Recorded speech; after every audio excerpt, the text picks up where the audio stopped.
Part 1. Thought Crime. Chapter 1. Big Brother is Watching You. It was a bright, cold day in April, and the clocks were striking 13. Winston Smith hurried home to Victory Mansions with his head down to escape the terrible wind. A cloud of dust blew inside with him, and the hall smelled of dust and yesterday's food. At the end of the hall, a poster covered one wall. It showed an enormous face, more than a metre wide, the face of a handsome man of about 45, with a large black moustache. The man's eyes seemed to follow Winston as he moved. Below the face were the words, "Big Brother is watching you." Winston went up the stairs. He did not even try the lift. It rarely worked, and, at the moment, the electricity was switched off during the day to save money for Hate Week. The flat was on the 7th floor, and Winston, who was 39 and had a bad knee, went slowly, resting several times on the way. Winston was a small man, and looked even smaller in the blue overalls of the party. His hair was fair, and the skin on his face, which used to be pink, was red and rough from cheap soap, old razor blades, and the cold of the winter that had just ended. Inside his flat, a voice was reading out a list of figures for last year's production of Iron. The voice came from a metal square, a telescreen in the right-hand wall. Winston turned it down, but there was no way of turning it off completely. He moved to the window. Outside, the world looked cold. The wind blew dust and bits of paper around in the street, and there seemed to be no colour in anything, except in the posters that were everywhere. The face with the black moustache looked down from every corner. There was one on the house opposite. "Big Brother is watching you," it said, and the eyes looked into Winston's. Behind him, the voice from the telescreen was still talking about iron. There was now even more iron in Oceania than the 9th three-year plan had demanded. The telescreen had a microphone, so the thought police could listen to Winston at any time of the day or night. They could also watch him through the telescreen.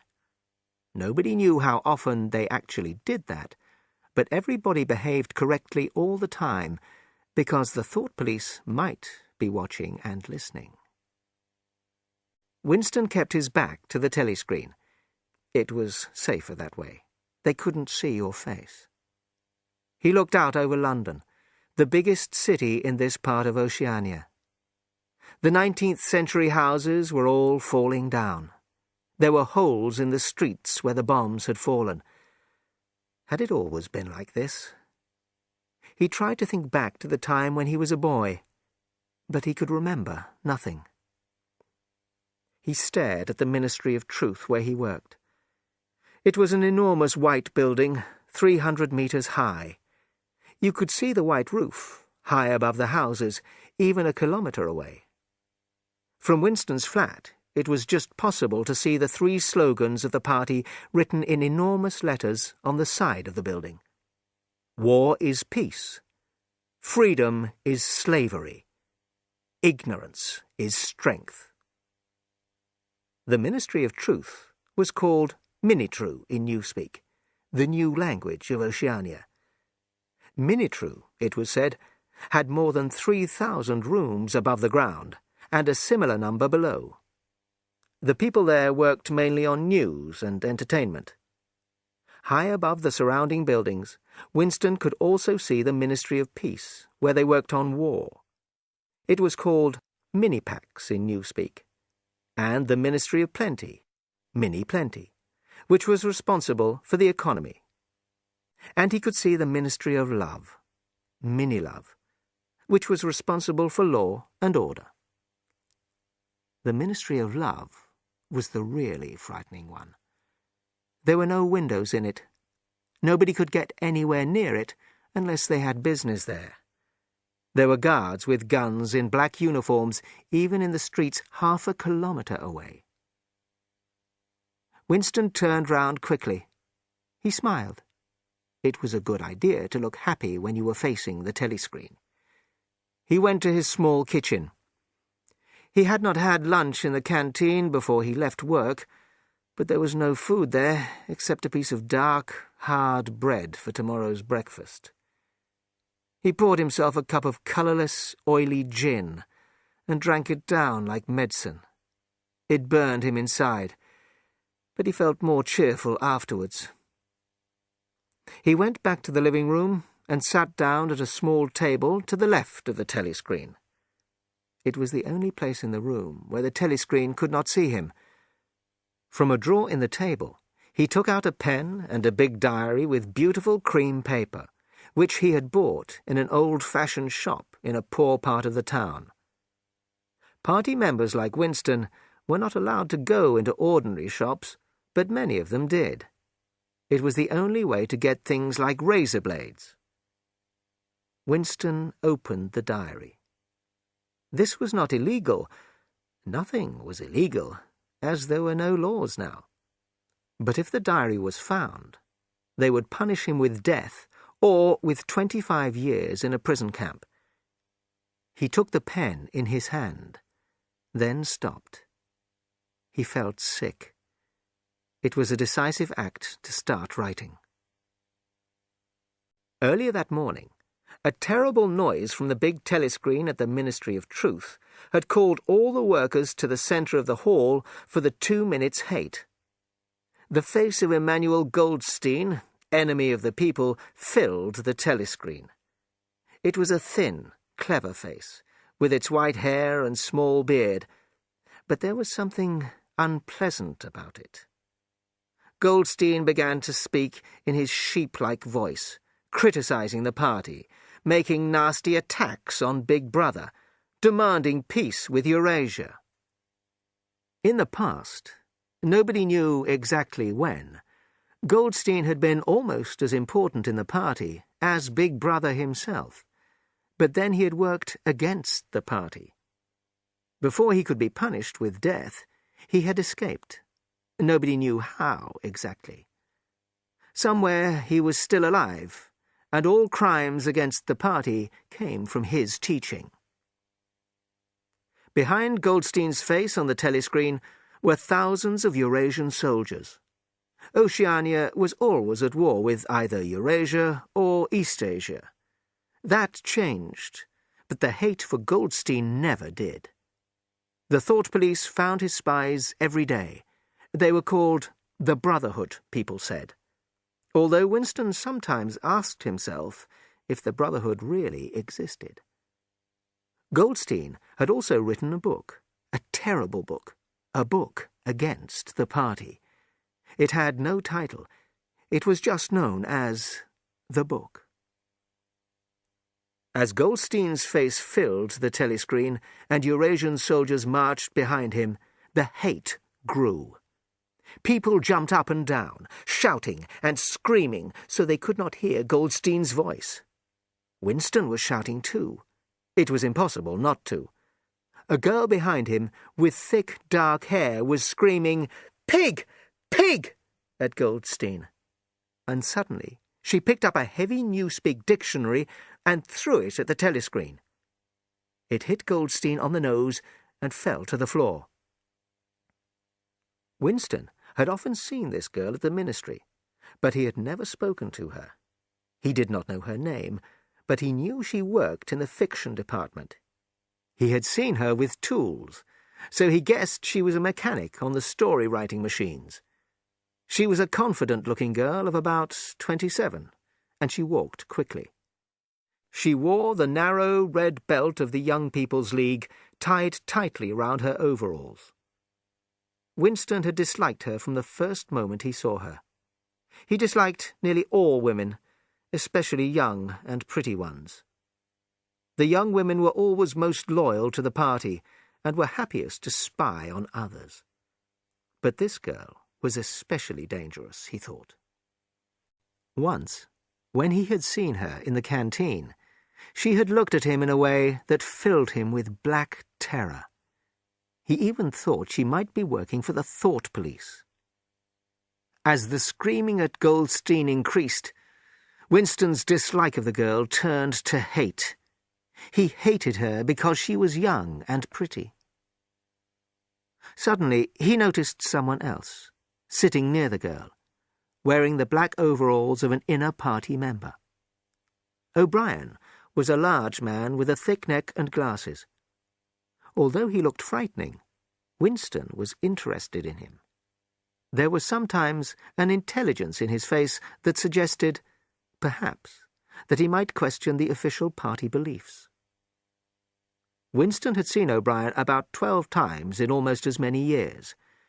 Years ago, he had dreamed about O'Brien. He was in a dark room, and O'Brien had said to him, "We shall meet in the place where there is no dark." Winston did not know what that meant, but he was sure it would happen one day. The hate increased. The screaming increased. The voice and face of Goldstein became the voice and face of a real sheep. Then the sheep face became a Eurasian soldier, walking towards them with his gun, so close that some people shut their eyes for a second and moved back in their seats. But at the same moment, the soldier became the face of Big Brother, black-haired, moustached, filling the telescreen. Nobody could hear what Big Brother said, but it was enough that he was speaking to them. Then the face of Big Brother disappeared from the telescreen, and the party slogans came up instead. War is peace. Freedom is slavery. Ignorance is strength. Then everybody started shouting, "B, B, B, B," again and again, slowly, with a long pause between the first B and the second. Of course, Winston shouted too.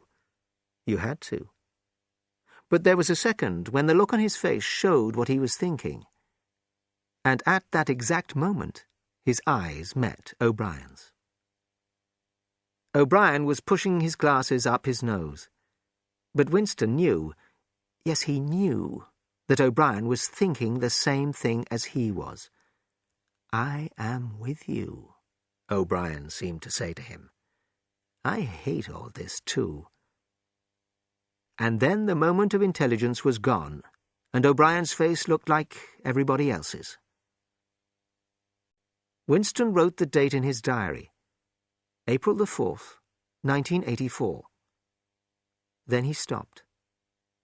He did not know definitely that this was 1984. He was 39, he believed. He had been born in 1944, or 1945. But nobody could be sure of dates. Not really. "Who am I writing this diary for?" he asked himself suddenly. For the future? For the unborn? But if the future was like the present, it would not listen to him. And if it was different, his situation would be meaningless. The telescreen was playing marching music. What had he intended to say? Winston stared at the page, then began to write. Freedom is the freedom to say that 2 and 2 make 4. If you have that, everything else follows. He stopped. Should he go on? If he wrote more, or did not write more, the result would be the same. The thought police would get him. Even before he wrote anything, his crime was clear. Thought crime, they called it. It was always at night. The rough hand on your shoulder, the lights in your face. People just disappeared, always during the night. And then your name disappeared. Your existence was denied, and then forgotten. You were, in newspeak, vaporized. Suddenly, he wanted to scream. He started writing fast. Down with Big Brother. Down with Big Brother. Down with Big Brother. There was a knock on the door. Already. He sat as quietly as a mouse, hoping that they would go away. But no, there was another knock. He could not delay. That would be the worst thing he could do. His heart was racing, but even now his face, from habit, probably showed nothing. He got up and walked heavily towards the door.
Winston repaired the sink, taking out the unpleasant knot of hair that was stopping the water running away.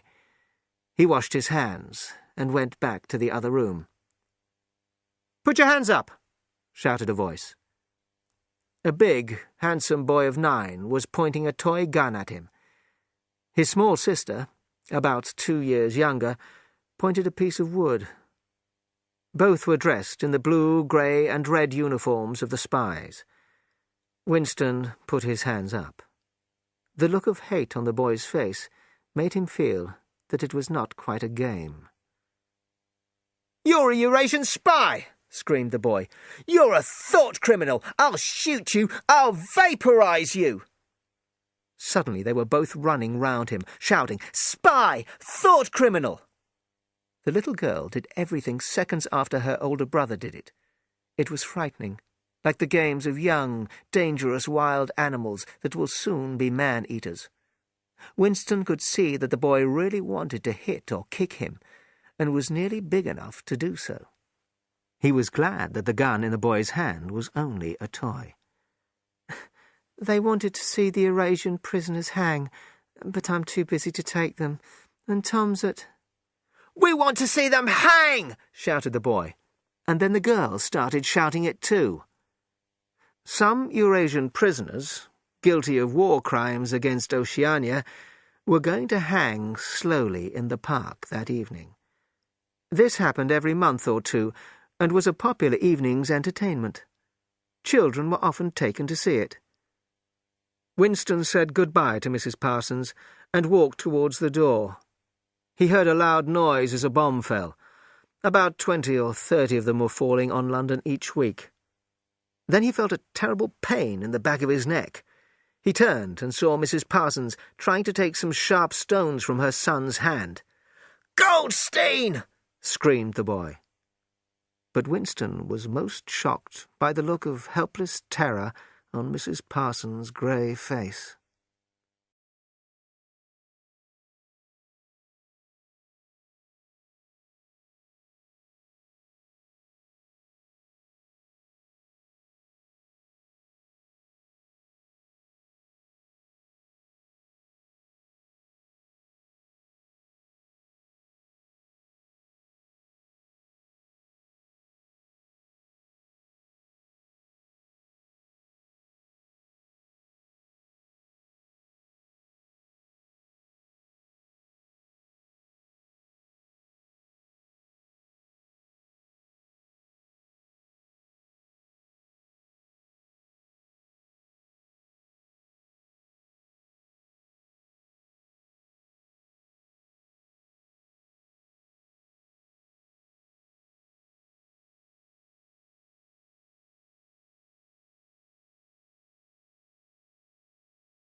Winston looked around the office.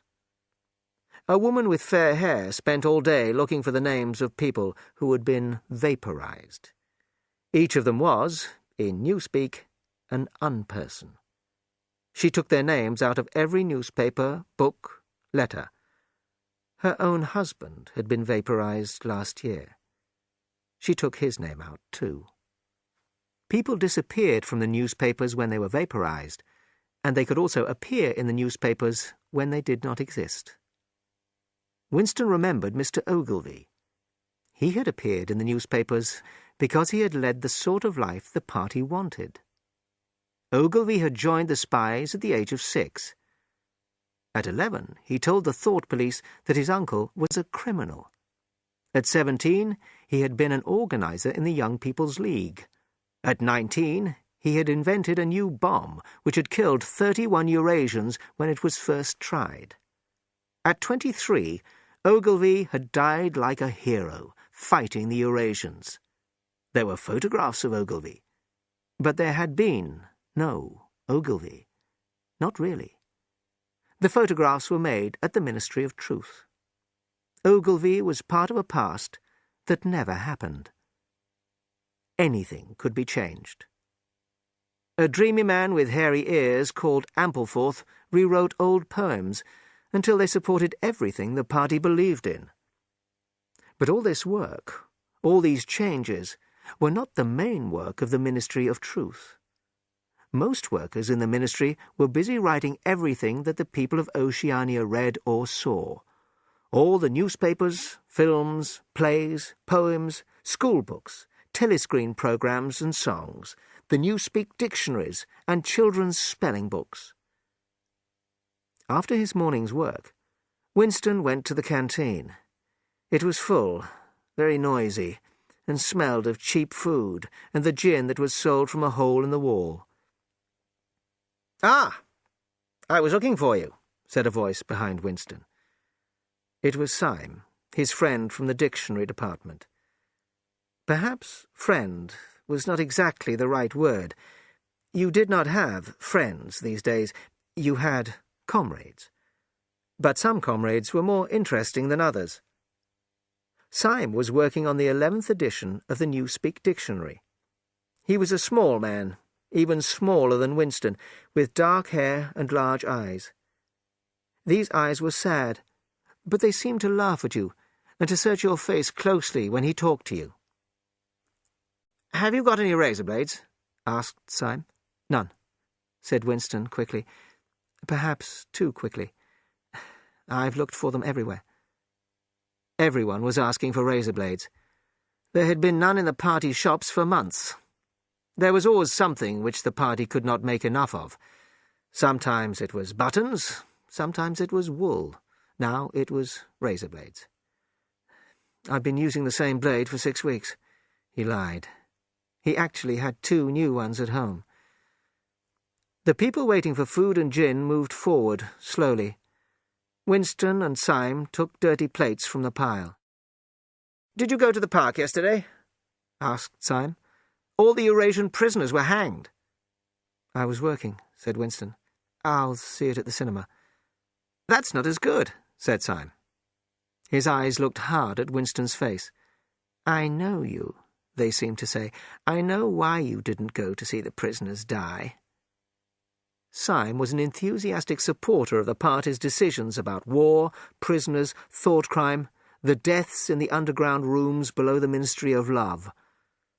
Winston always tried to move conversation with him away from all that.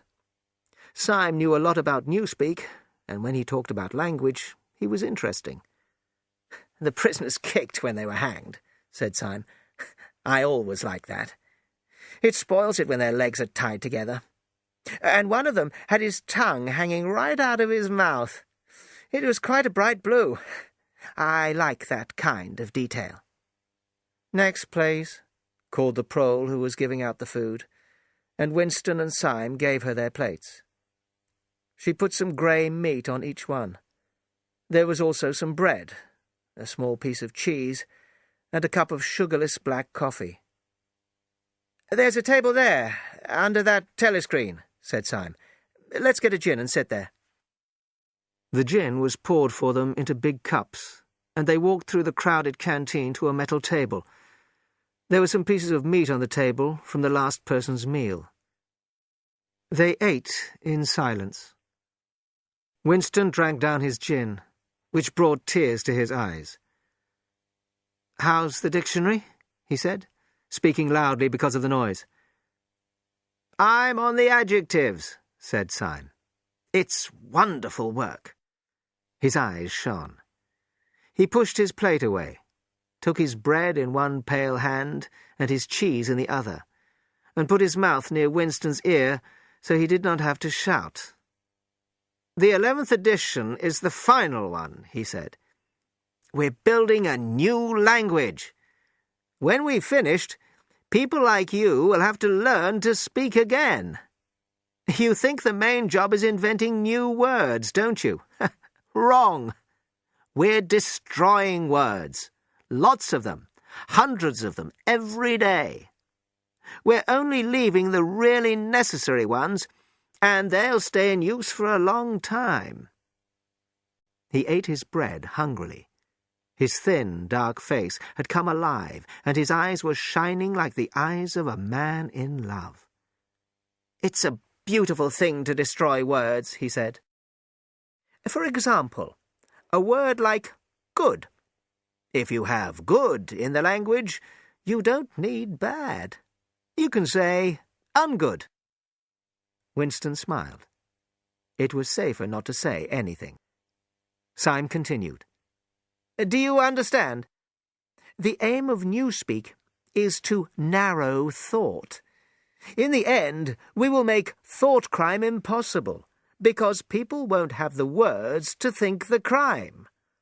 By the year 2050, there will be nobody alive who could even understand this conversation." Except, Winston began, and then stopped. He wanted to say, "Except the proles," but he was not sure if the party would accept the thought. Syme had guessed what he was going to say. "The proles are not really people," he said. "By 2050, earlier probably, you won't need a slogan like 'Freedom is slavery.' The word freedom won't exist. So the whole idea of freedom won't exist either. The Good Party member won't have ideas. If you're a Good Party member, you won't need to think." One of these days, thought Winston, Syme will be vaporized. He's too intelligent. He sees too clearly and speaks too openly. He goes to the Chestnut Tree Cafe, where the painters and musicians go, and where Goldstein himself used to go. The party does not like people like that. One day he will disappear. It is written in his face. Syme looked up. "Here comes Parsons," he said. You could hear his opinion of Parsons in his voice. He thought Parsons was a fool. Winston's neighbour from Victory Mansions was coming towards them. He was a fat, middle-sized man with fair hair and an ugly face. He looked like a little boy in a man's clothes. Winston imagined him wearing not his Blue Party overalls, but the uniform of the spies. Parsons shouted, "Hello, hello," happily, and sat down at the table. He smelled of sweat. Syme took a piece of paper from his pocket with a list of words on it and studied the words with an ink pencil between his fingers. "Look at him, working in the lunch hour," said Parsons. "What have you got there, old boy? Oh, something a bit too clever for me, I expect. Smith, old boy, I'll tell you why I'm chasing you. It's the money you forgot to give me." "What money?" said Winston, feeling for money in his pocket. "About a quarter of your earnings were paid back to the party in different ways." "The money for Hate Week. You know I collect the money for Victory Mansions, and we're going to have the best flags around. $2 you promised me." Winston found 2 dirty dollar notes and gave them to Parsons. Parsons wrote $2 very carefully in small, clear letters next to Winston's name in a little notebook. It was clear that he rarely read or wrote. "Oh, Smith, old boy," he said, "I hear that son of mine threw stones at you yesterday. I talked to him about it. He won't do it again, believe me." "I think he was angry because he couldn't see the Eurasian prisoners hang," said Winston. "Yes, well, that shows what good children they are, doesn't it? Both of them. They only think about the spies. And the war, of course. Do you know what my girl did last week? She was on a walk in the country with the spies, and she saw a strange man. She and 2 other girls followed him and then told the police about him." "What did they do that for?" Winston asked, shocked. "They thought he was a Eurasian spy," said Parsons. "They noticed his shoes were different," he added proudly.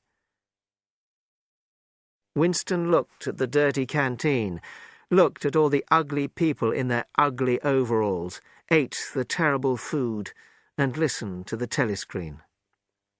A voice from the Ministry of Plenty was saying that they were all going to get more chocolate. 20 grams a week.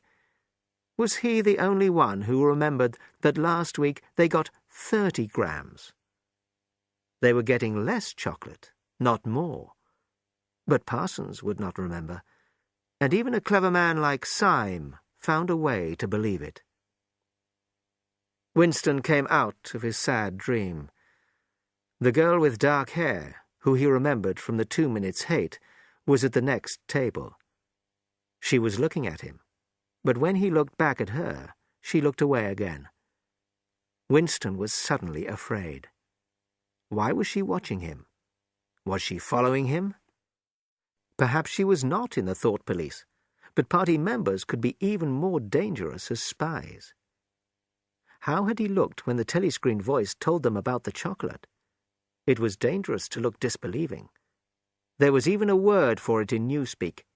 Face crime, it was called. The girl had turned her back to him again. At that moment, the telescreen told them all to return to work, and the 3 men jumped to their feet. Chapter 4. Own Life. Winston sat at the table and opened his diary. He thought of his parents. He was, he thought, about 10 or 11 years old when his mother disappeared. She was a tall, silent woman with lovely fair hair. He could not remember his father so well. He was dark and thin, and always wore dark clothes. They had both been vaporized in the 1950s. His thoughts moved to other women, and he started writing in the diary. It was 3 years ago. It was on a dark evening, in a narrow side street near one of the big railway stations. She had a young face with thick makeup. I liked the makeup. The whiteness and the bright red lips. No woman in the party wore makeup. There was nobody else in the street and no telescreens. She said $2. It was too difficult to continue. Winston wanted to hit his head against the wall, to kick the table over and throw the diary through the window, anything to stop the memory of that night.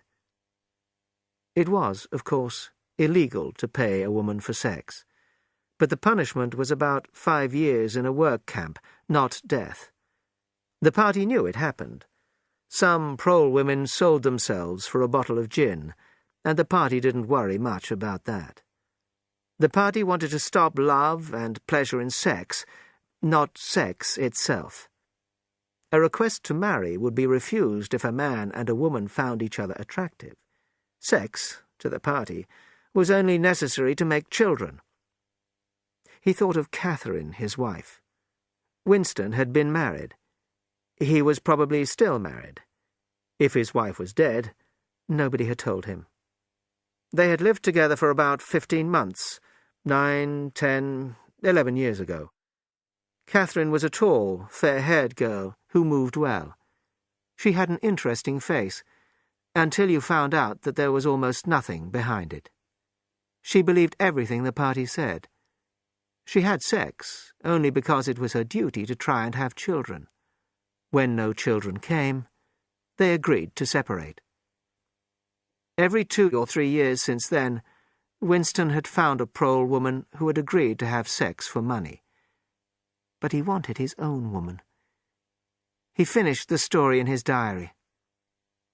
When I saw her in the light, she was quite an old woman. She had no teeth at all. But I had sex with her. He had written it down at last, but it did not help. He still wanted to shout and scream. He had walked several kilometers. It was the second time in 3 weeks that he had missed an evening at the party members' club. This was not a good idea. Your attendance at the club was carefully checked. A party member had no free time and was never alone, except in bed. It was dangerous to do anything alone, even go for a walk. There was a word for it in newspeak. Own life, it was called, meaning separation from everybody else. He was walking in a prole area near a building that had, in the past, been an important railway station. The houses were small and dirty and reminded him of rat holes. There were hundreds of people in the streets, pretty young girls, young men chasing the girls, fat old women, the pretty girls in 10 years' time. Dirty children with no shoes ran through the mud. The people looked at him strangely.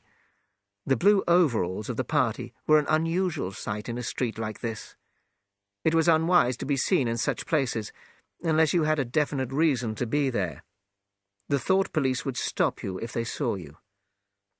Suddenly, everybody was shouting and screaming and running back into their rat-hole houses.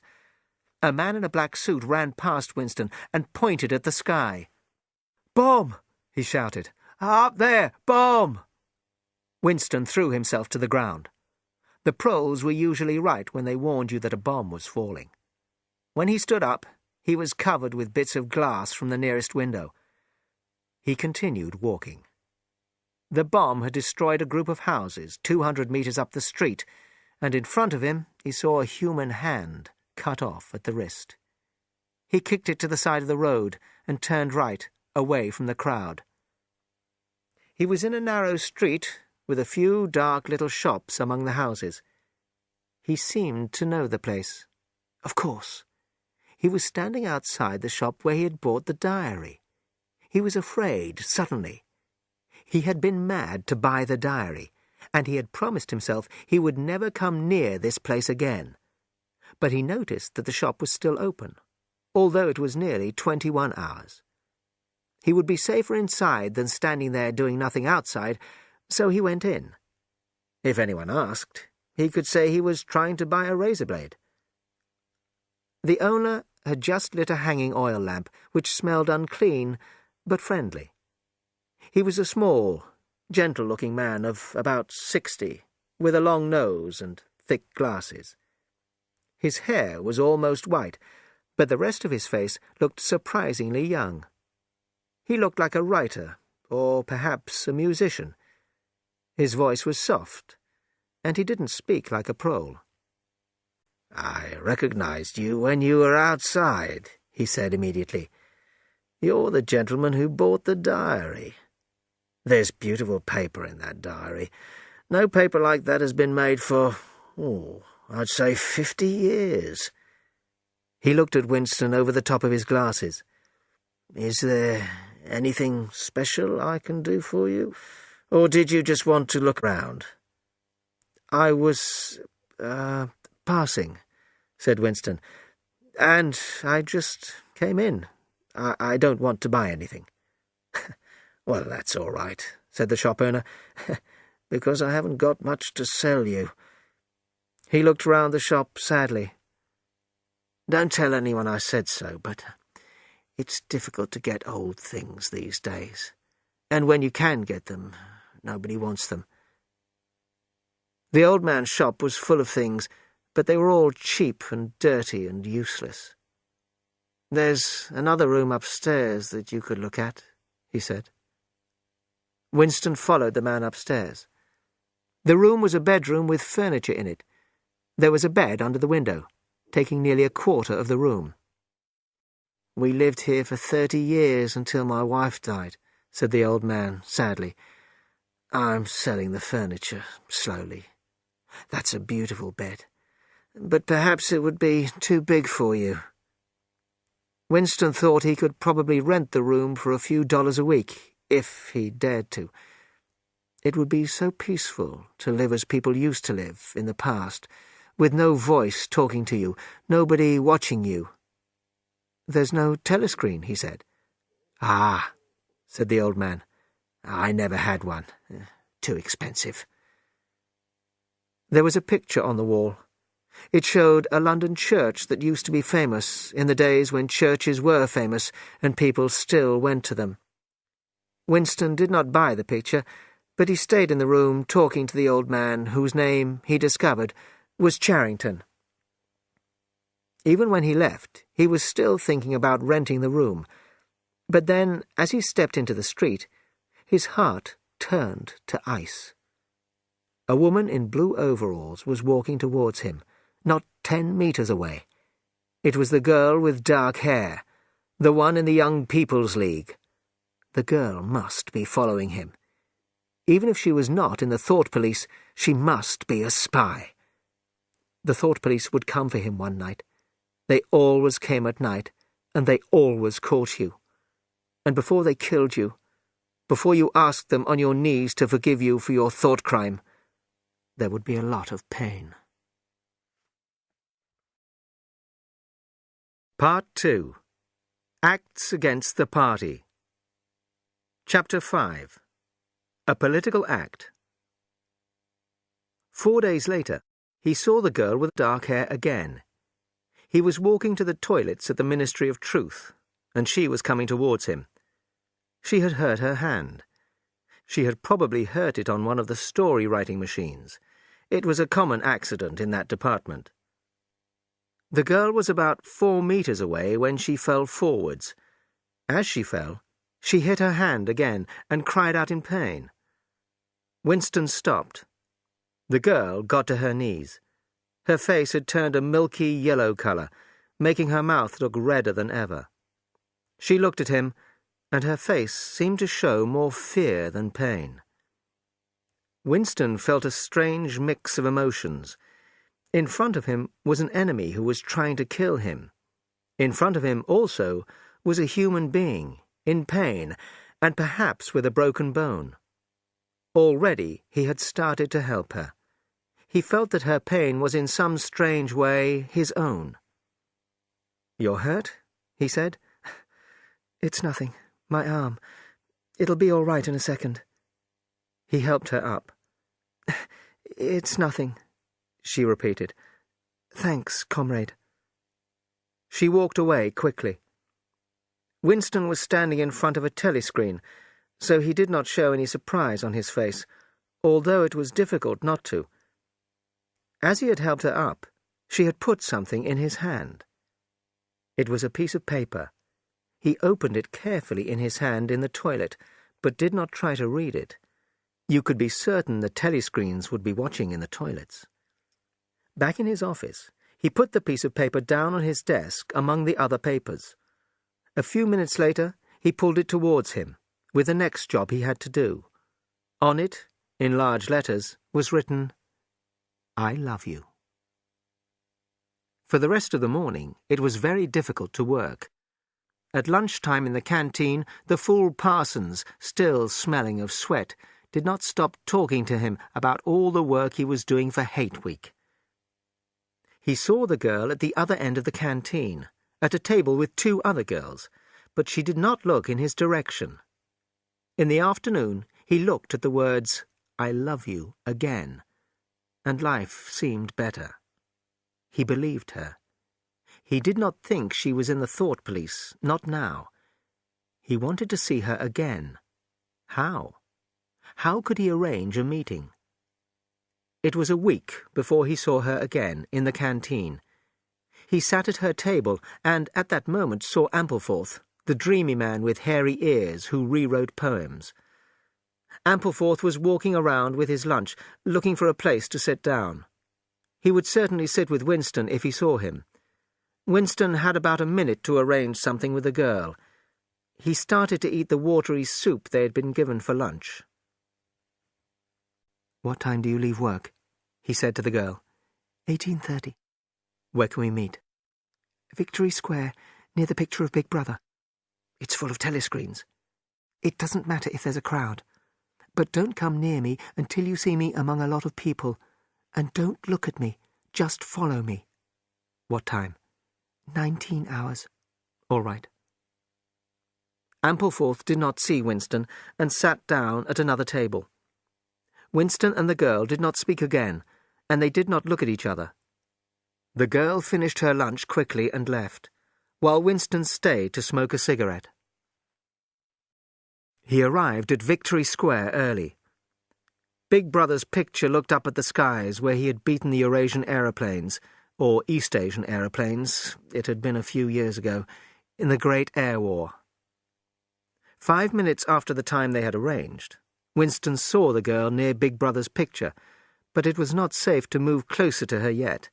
There were not enough people around. But suddenly, some Eurasian prisoners were brought out, and everyone started running across the park. Winston ran too, next to the girl, lost in the crowd. "Can you hear me?" she said. "Yes." "Are you working this Sunday afternoon?" "No." "Then listen carefully. Go—" Like a general in the army, she told him exactly where to go. A half-hour railway journey, turn left outside the station, 2 kilometres along the road, a gate, a path across a field. She seemed to have a map inside her head. "Can you remember all that?" she said finally. "Yes." "What time?" "About 15 hours. You may have to wait. I'll get there by another way." She moved away from him. But at the last moment, while the crowd was still around them, her hand touched his, though they did not dare look at each other. Winston opened the gate and walked along the path across the field. The air was soft and the birds sang. You were not safer in the country than in London. There were no telescreens, of course, but there were microphones, and the thought police often waited at railway stations. But the girl was clearly experienced, which made him feel braver.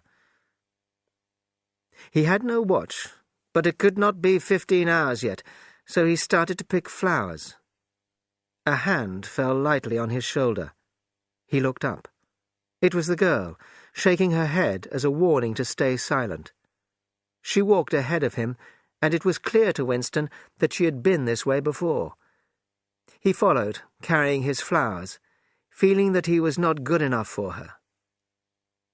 They were in an open space of grass between tall trees when the girl stopped and turned. "Here we are," she said.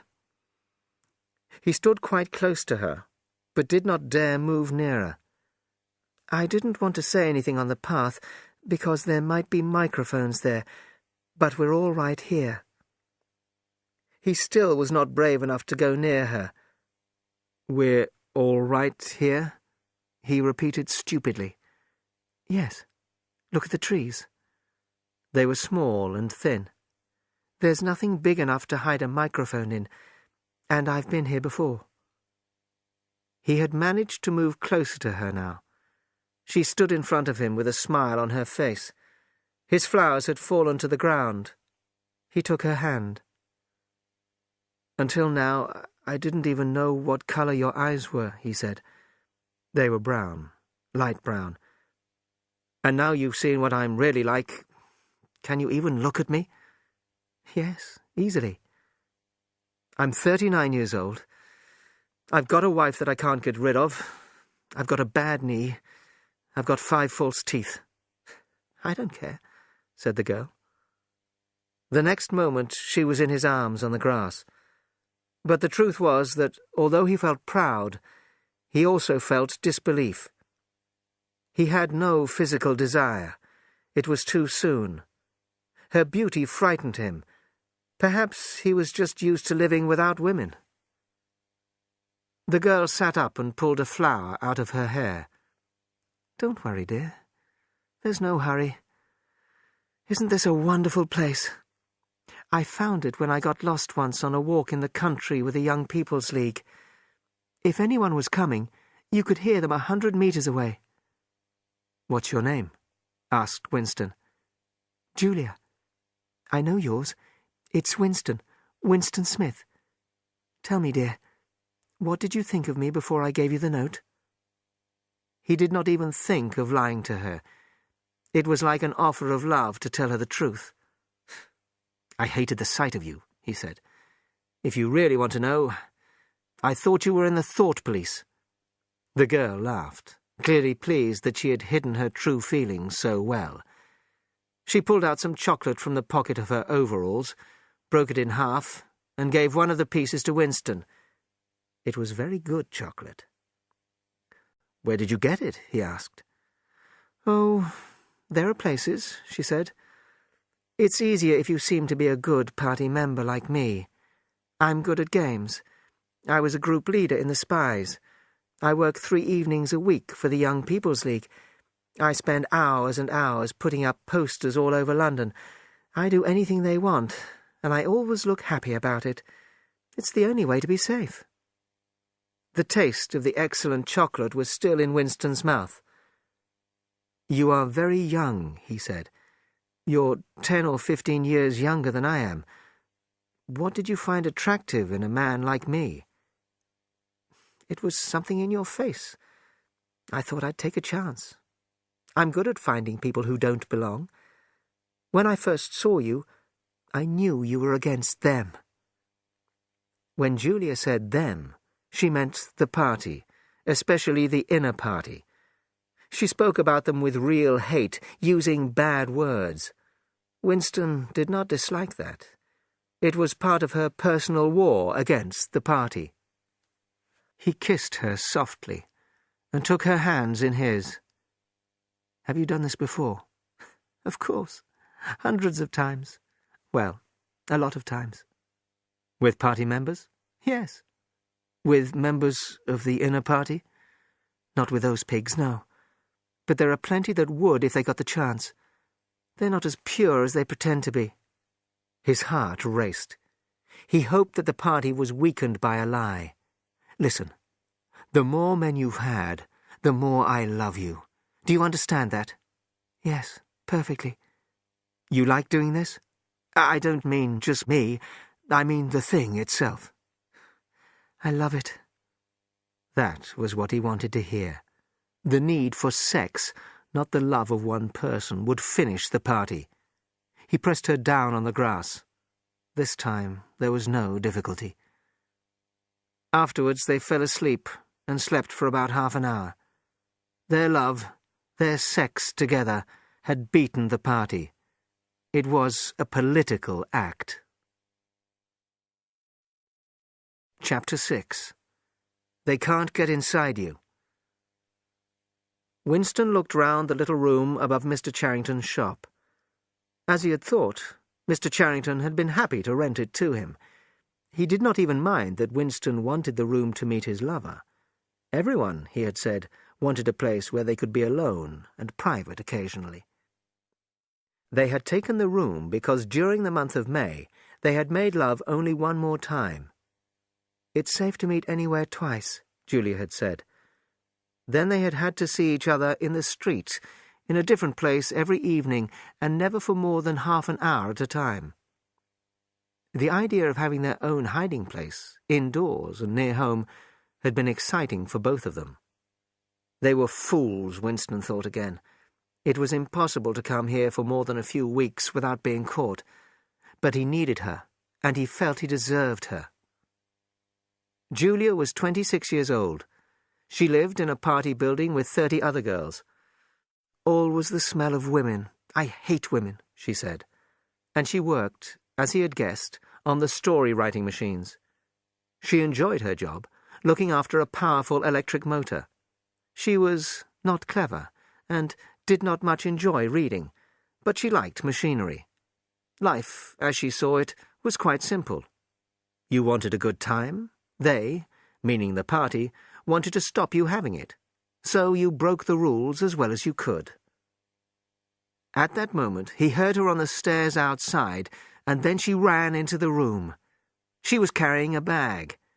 She went down on her knees, took packets of food from the bag, and put them on the floor. She had real sugar, real bread, real jam, all the good food that nobody had seen for years. And then... "This is the one I'm really proud of. I had to put paper round it because—" But she did not have to tell him why she had paper round it. The smell was already filling the room.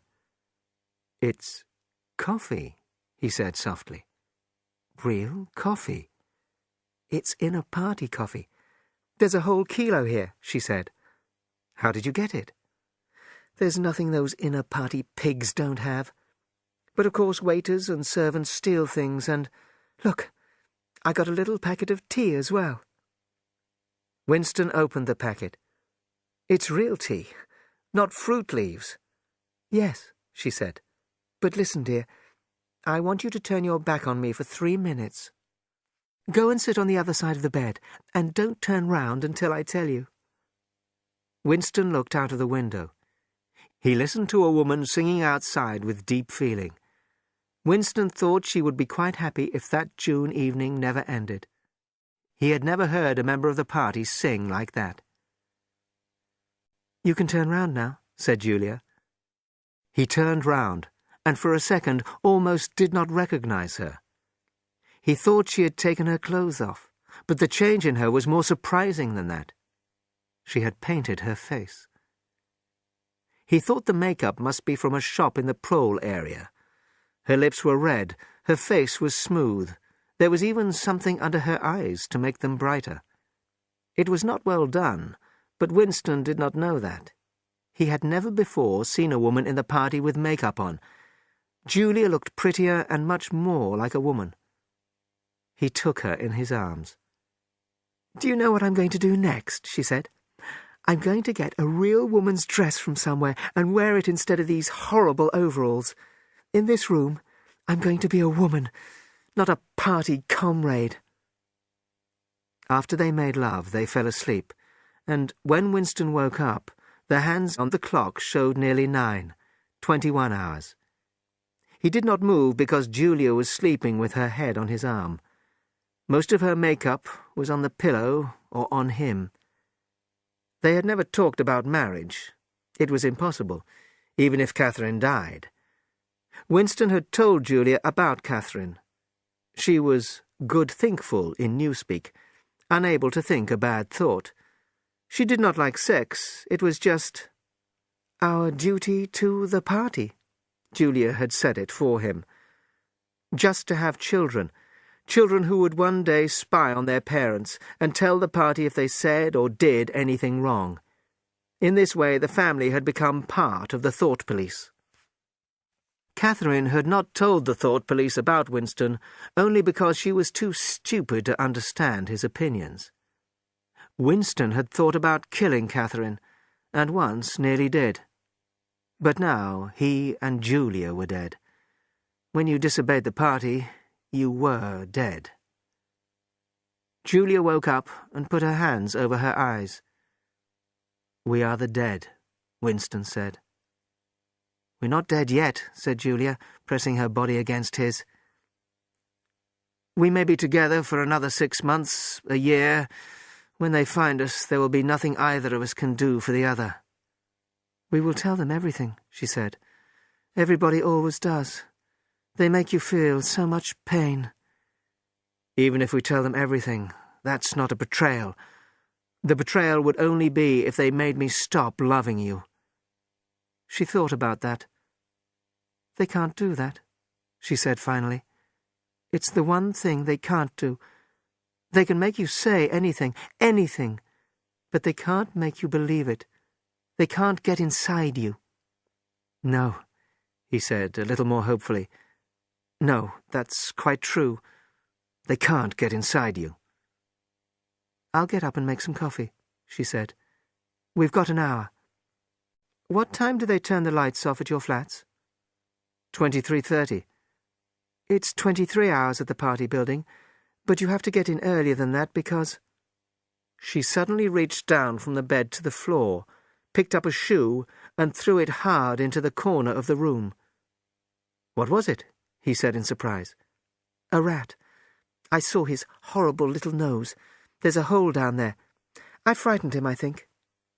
"Rats," said Winston quietly. "In this room?" "They're everywhere," said Julia, without much interest, as she lay down again. "We've even got them in the kitchen at the party building. Did you know they attack children?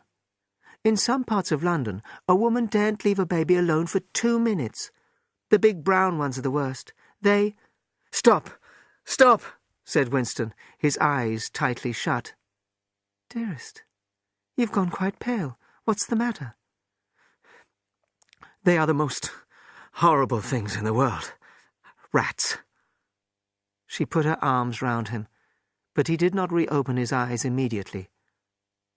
"I'm sorry," he said. "It's nothing. I don't like rats, that's all." "Don't worry, dear. We won't have the dirty animals in here. I'll put something over the hole before we go." Julia got out of bed, put on her overalls and made the coffee. The smell was so powerful and exciting that they shut the window, worried that somebody outside would notice it and ask questions. And they could taste the real sugar in the coffee. It was even better than the taste of the coffee itself. Julia walked round the room with one hand in her pocket and a piece of bread and jam in the other. She looked at the books without interest. She told Winston the best way to repair the table. She sat down in the old armchair to see if it was comfortable. She smiled at the old 12-hour clock. "How old is that picture over there, do you think?" she asked. 100 years old?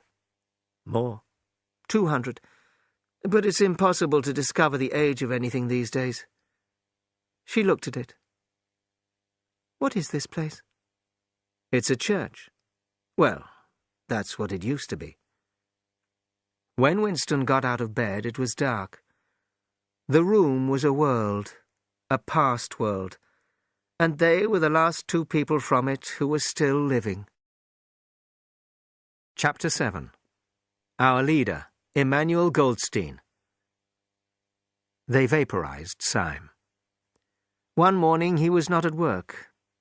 A few careless people talked about his absence. On the next day, nobody talked about him. His name disappeared from lists and newspapers. He did not exist. He had never existed. Parsons was helping to organize Hate Week. He was completely happy, running around, painting posters, singing the new hate song, smelling even more strongly of sweat in the hot weather. Daily life no longer caused Winston pain. He had stopped drinking gin at all hours, and his knee felt better. He did not want to shout angry words at the telescreen all the time. He met Julia 4, 5, 6, 7 times during the month of June. It was so hot at the end of the month that they lay on the bed in the room over Mr. Charrington's shop without clothes on. The rat had never come back. Sometimes they talked about a more open war against the party, but they did not know how to begin. Winston told her about the strange understanding that seemed to exist between himself and O'Brien. He sometimes felt like going to see him, telling him he was the enemy of the party, demanding O'Brien's help. Strangely, Julia did not think this was a wild idea. She judged people by their faces, and it seemed natural to her that the look in O'Brien's eyes made Winston believe in him. Also, she thought that everybody secretly hated the party. Although she did not believe in Goldstein and the Brotherhood, she thought the party had invented them.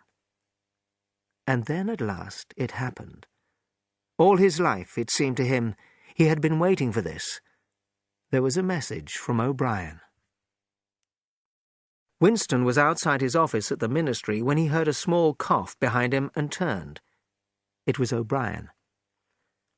"I was reading your Newspeak article the other day.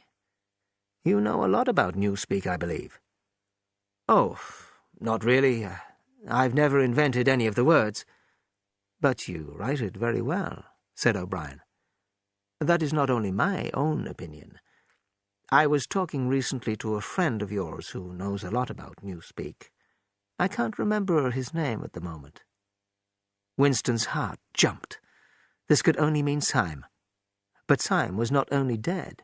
He was vaporized, an unperson. It was dangerous to talk about an unperson. They could kill you for it. O'Brien was sharing a thought crime with him. "In your Newspeak article, you use 2 words which we have recently taken out of the language," said O'Brien. "Have you seen the new 10th edition?" "No," said Winston. "We still have the 9th in the office. The 10th will not be sent to offices for some months, but I have one. Would you like to see it, perhaps?"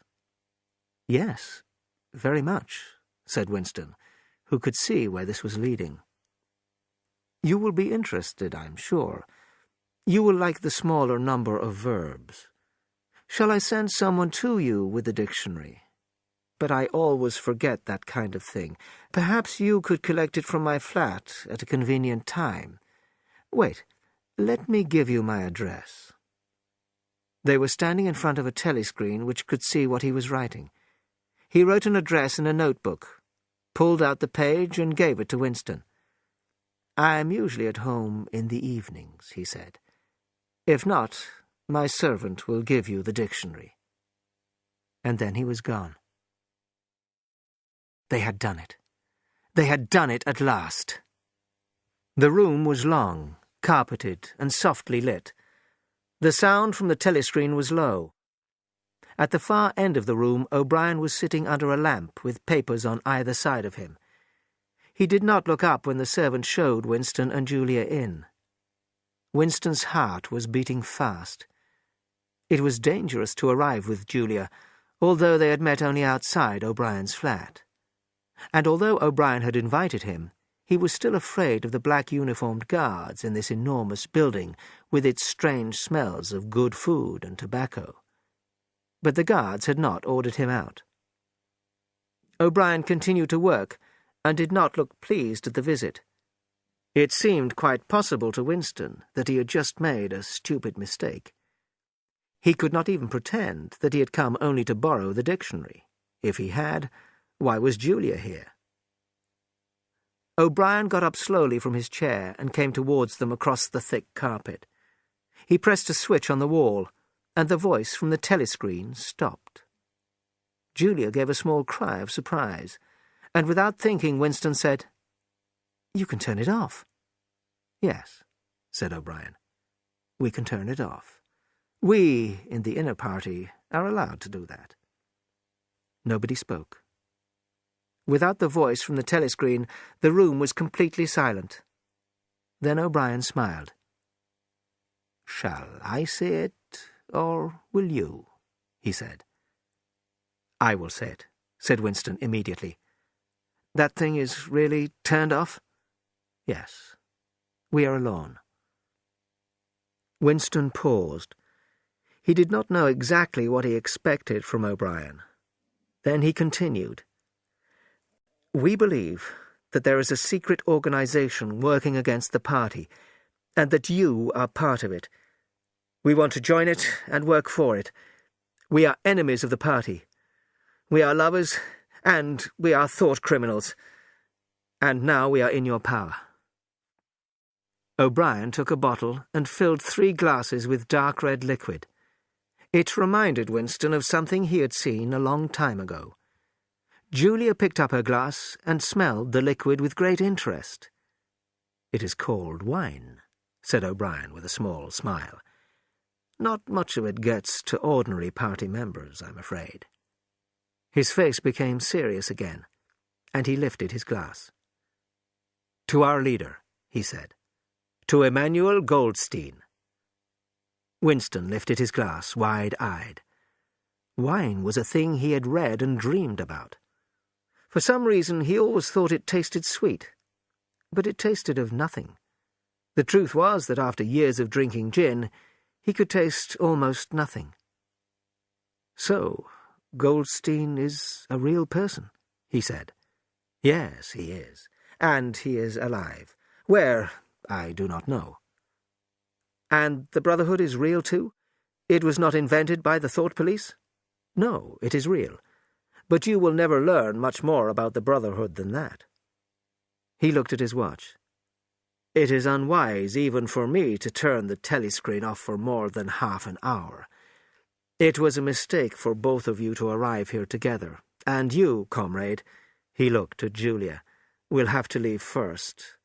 We have about 20 minutes. Now, what are you prepared to do?"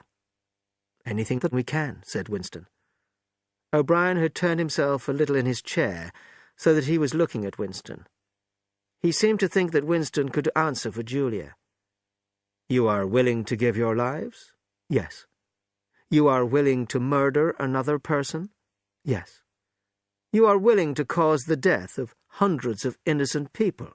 "Yes." "If, for example, it would help us to blind a child and destroy its face, Would you do that? Yes. Are you willing to kill yourselves if we order you to do so? Yes. You are willing, the two of you, to separate and never see each other again? No! Shouted Julia. It seemed to Winston that a long time passed before he answered. No, he said finally. You did well to tell me, said O'Brien. It is necessary for us to know everything. O'Brien started walking up and down, one hand in the pocket of his black overalls, the other holding a cigarette.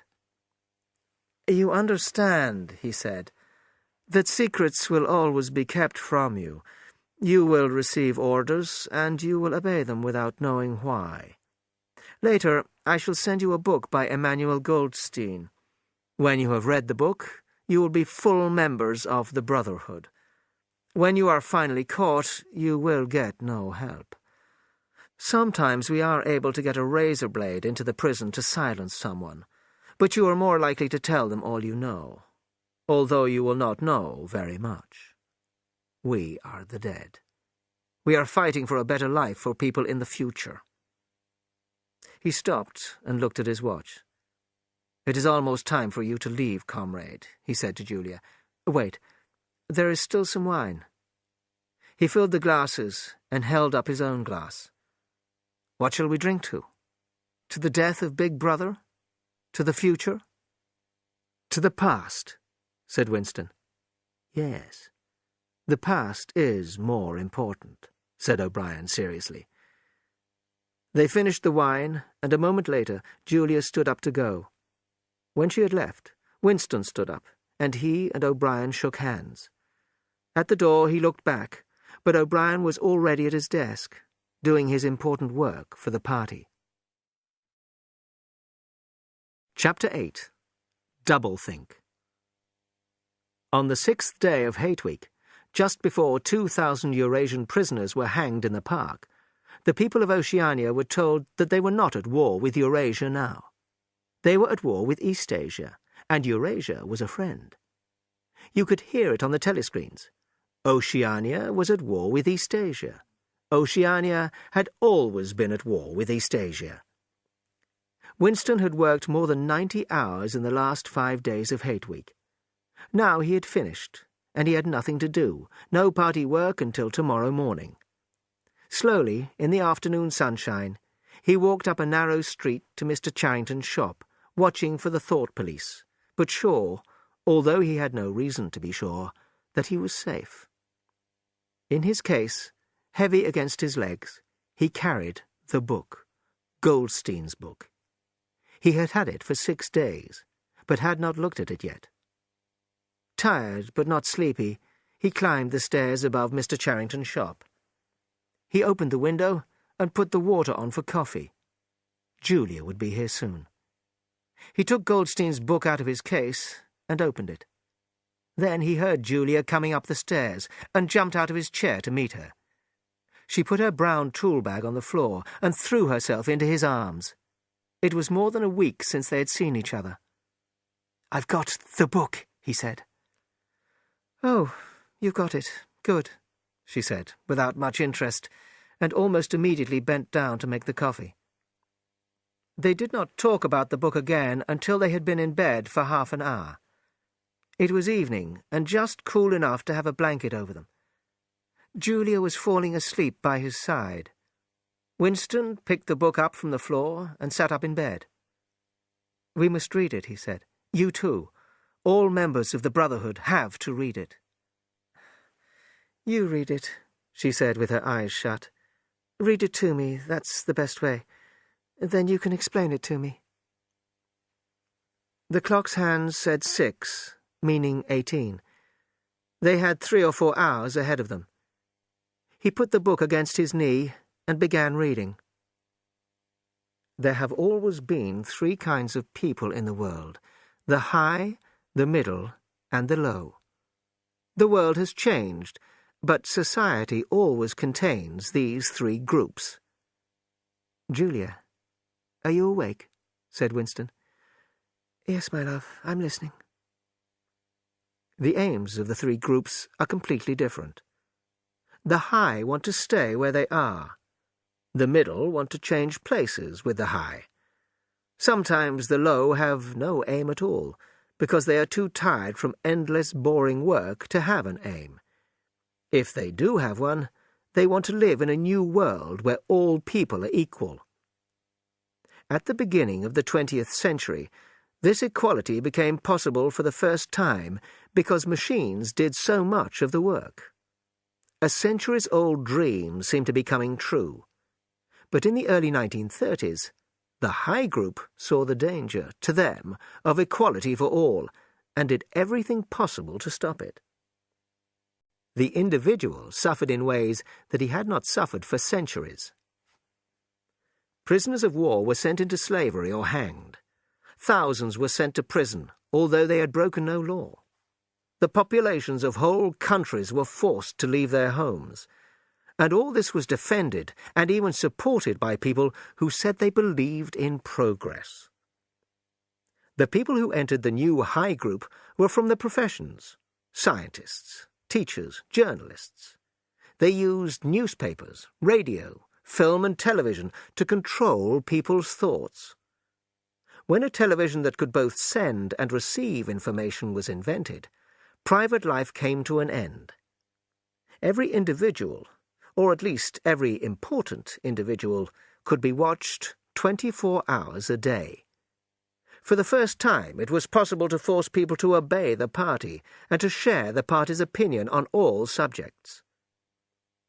After the 1950s and 1960s, the danger of equality had been ended, and society had regrouped itself, as always, into high, middle, and low. But the new high group, for the first time, knew how to stay in that position forever.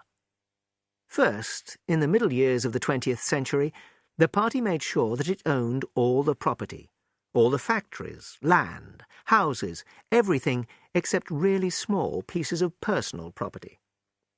This meant that a few people, the inner party, owned almost everything, and the middle and low groups owned nearly nothing. There was therefore no hope of moving up in society by becoming richer and owning more. But the problem of staying in power is more complicated than that. In the past, high groups have fallen from power, either because they have lost control of the middle or low groups, or because they have become too weak, or because they have been attacked and beaten by an army from outside. After the middle of the century, there was really no more danger from the middle or low groups. The party had made itself stronger by killing all of its first leaders, people like Jones, Aronson, and Rutherford. By 1970, Big Brother was the only leader, and Emmanuel Goldstein was in hiding somewhere. The party then kept itself strong. The child of inner party parents is not born into the inner party. There is an examination, taken at the age of 16. Weak inner party members are moved down, and clever outer party members are allowed to move up. Although proles do not usually move up into the party always stops itself from becoming stupid or weak. The party has also made attack from the outside impossible. There are now only 3 great countries in the world. They are always at war, but none of them can win or even wishes to win these wars. Following the idea of doublethink, the mind of the party, which controls us all, both knows and does not know the aim of these wars. The aim is to use everything that a country produces without making its people richer. If people became richer, there would be an end to the worlds of the high, the middle, and the low. The low and the middle would not wish to stay in their places, and would not need to. The middle and low are kept in their places by their belief in the wars that none of the 3 countries can win. So the party has to end independent thought and make people believe everything they are told. The party must know what every person is thinking, so they never want to end the war. War continues, always and forever. People are given somewhere to live, something to wear, and something to eat. That is all they need, and they must never want more. They are given work, but only the thought police do their work really well. All good things in the world of Oceania today, all knowledge, all happiness, come from Big Brother. Nobody has ever seen Big Brother. He is a face on posters, a voice on the telescreen. We can be sure that he will never die. Big Brother is the way the party shows itself to the people. Below Big Brother comes the inner party, which is now 6 million people, less than 2% of the population of Oceania. Below the inner party comes the outer party. The inner party is like the mind of the party, and the outer party is like its hands. Below that come the millions of people we call the proles, about 85% of the population. A party member lives under the eye of the thought police from birth to death. Even when he is alone, he can never be sure he is alone. He will never make a free choice in his life. But there is no law and there are no rules. They are not necessary. Most people know what they must do. In Newspeak, they are good thinkers. And since party members were children, they have been trained in 3 more Newspeak words: crime stop, black-white, and double-think. Even young children are taught crime stop. It means stopping before you think a wrong thought. When you are trained in crime stop, you cannot think a thought against the party. You think only what the party wants you to think. But the party wants people to think different thoughts all the time. The important word here is black-white. Like many Newspeak words, this has 2 meanings. Enemies say that black is white. They tell lies. But party members say that black is white because the party tells them to, and because they believe it. They must forget that they ever had a different belief. Black-white and crime stop are both part of doublethink. Doublethink allows people to hold 2 different ideas in their minds at the same time, and to accept both of them. In this way, they can live with a changing reality, including a changing past. The past must be changed all the time, because the party can never make a mistake. That is the most important reason. It is also important that nobody can remember a time better than now, and so become unhappy with the present. By using doublethink, the party has been able to stop history, keep power, and... Julia? No answer. Julia, are you awake? No answer. She was asleep. He shut the book, put it carefully on the floor, lay down, and put the blanket over both of them. The book had not told him anything he did not already know, but after reading it, he knew he was not mad. He shut his eyes. He was safe. Everything was all right. When he woke, he thought he had slept a long time, but, looking at the old clock, he saw it was only 20:30. Outside he could hear singing. It was a song written in the Ministry of Truth, and a prole woman was singing it. If there was hope, thought Winston, it was because of the proles. Even without reading the end of Goldstein's book, he knew that was his message. The future belonged to the proles. Party members were the dead. "We are the dead," he said. "We are the dead," agreed Julia. "You are the dead," said a voice behind them. They jumped away from each other. Winston felt his blood go cold. Julia's face had turned a milky yellow. "You are the dead," repeated the voice. "It was behind the picture," breathed Julia. "It was behind the picture," said the voice. "Stay exactly where you are. Do not move until we order you to." It was starting. It was starting at last. They could do nothing except look into each other's eyes. They did not even think of running for their lives, or getting out of the house before it was too late. It was unthinkable to disobey the voice from the wall. There was a crash of breaking glass. The picture had fallen to the floor. There was a telescreen behind it. "Now they can see us," said Julia. "Now we can see you," said the voice. "Stand in the middle of the room. Stand back to back. Put your hands behind your heads. Do not touch each other." "I suppose we should say goodbye," said Julia. "You should say goodbye," said the voice. There was a crash as a ladder broke through the window. Soldiers came in. More came crashing in through the door. Winston did not move, not even his eyes. Only one thing mattered. Don't give them an excuse to hit you. One of the soldiers hit Julia hard in the stomach. She fell to the floor, fighting to breathe. Then 2 of them picked her up and carried her out of the room, holding her by the knees and shoulders. Winston saw her face, yellow with pain, with her eyes tightly shut as they took her away from him. He did not move. No one had hit him yet. He wondered if they had got Mr. Charrington.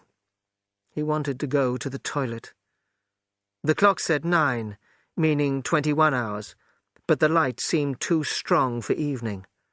Was it really 9 in the morning? Had he and Julia slept all that time? Mr. Charrington came into the room, and Winston suddenly realized whose voice he had heard on the telescreen. Mr. Charrington still had his old jacket on, but his hair, which had been almost white, was now black. His body was straighter and looked bigger. His face was the clear-thinking, cold face of a man of about 35. Winston realized that for the first time in his life he was looking at a member of the Thought Police. Part 3. Inside Winston Smith's Head. Chapter 9. Minnie-Love. He did not know where he was.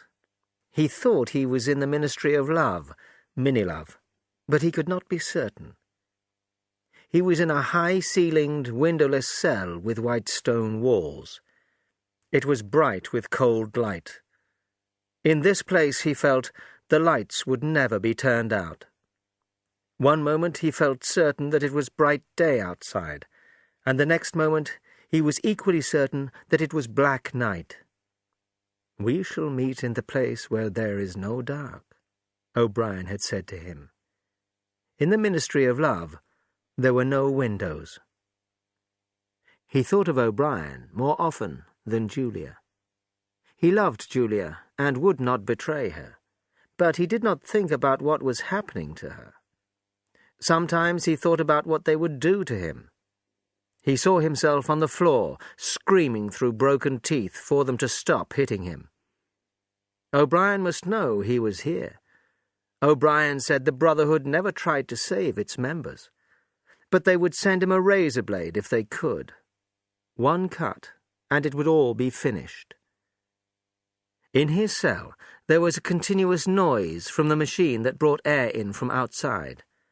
A narrow shelf went round the wall, stopping only at the door, and at the end opposite the door there was a toilet with no wooden seat.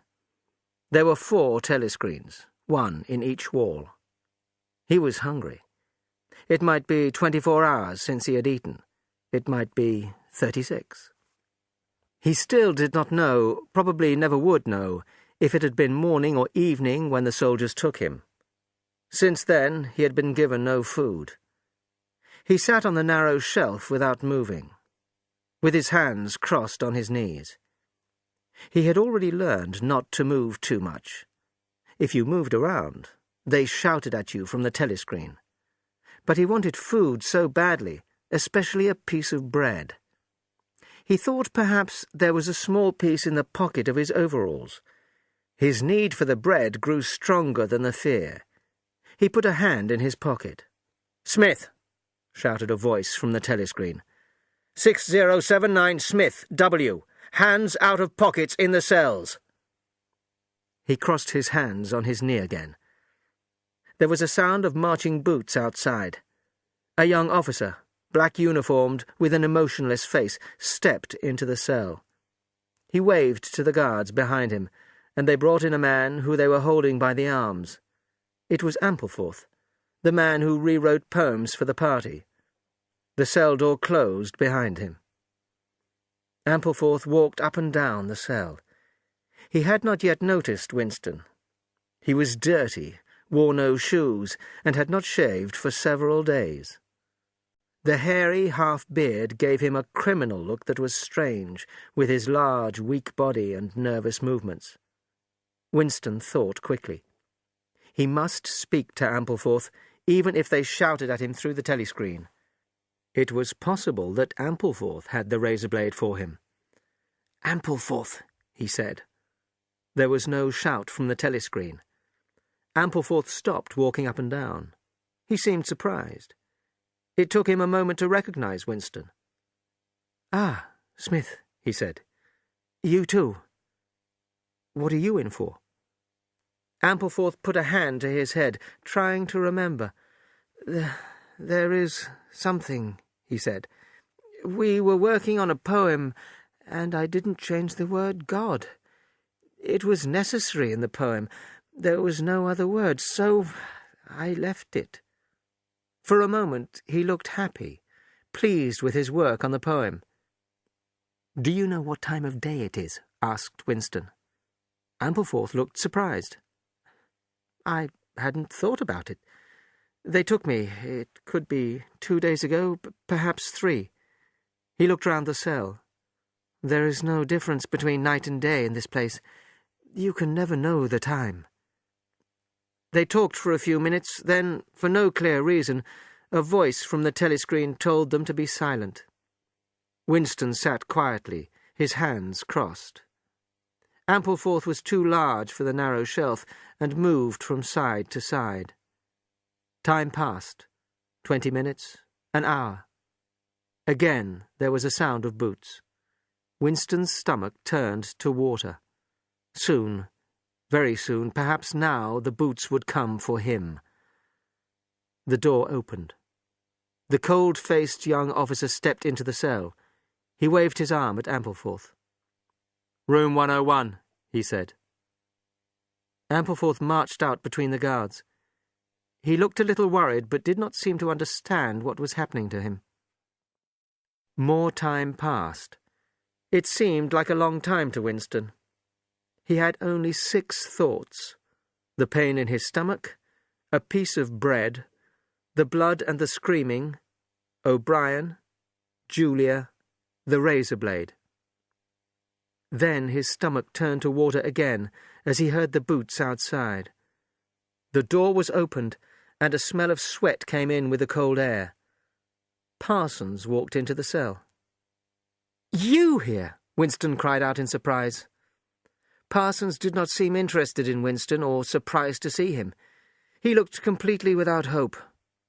"What are you in for?" said Winston. "Thought crime," said Parsons, almost crying. "They won't shoot me, will they? I mean, they don't shoot you when you haven't done anything, just thought. And they'll know everything I've done for the party, won't they? I'll just get 5 years, don't you think? Or even 10 years. Someone like me could really help the party in prison. They wouldn't shoot me for just one mistake." "Are you guilty?" said Winston. "Of course I'm guilty," said Parsons, looking at the telescreen as he spoke. "I wouldn't be here if I wasn't. Thought crime is a terrible thing.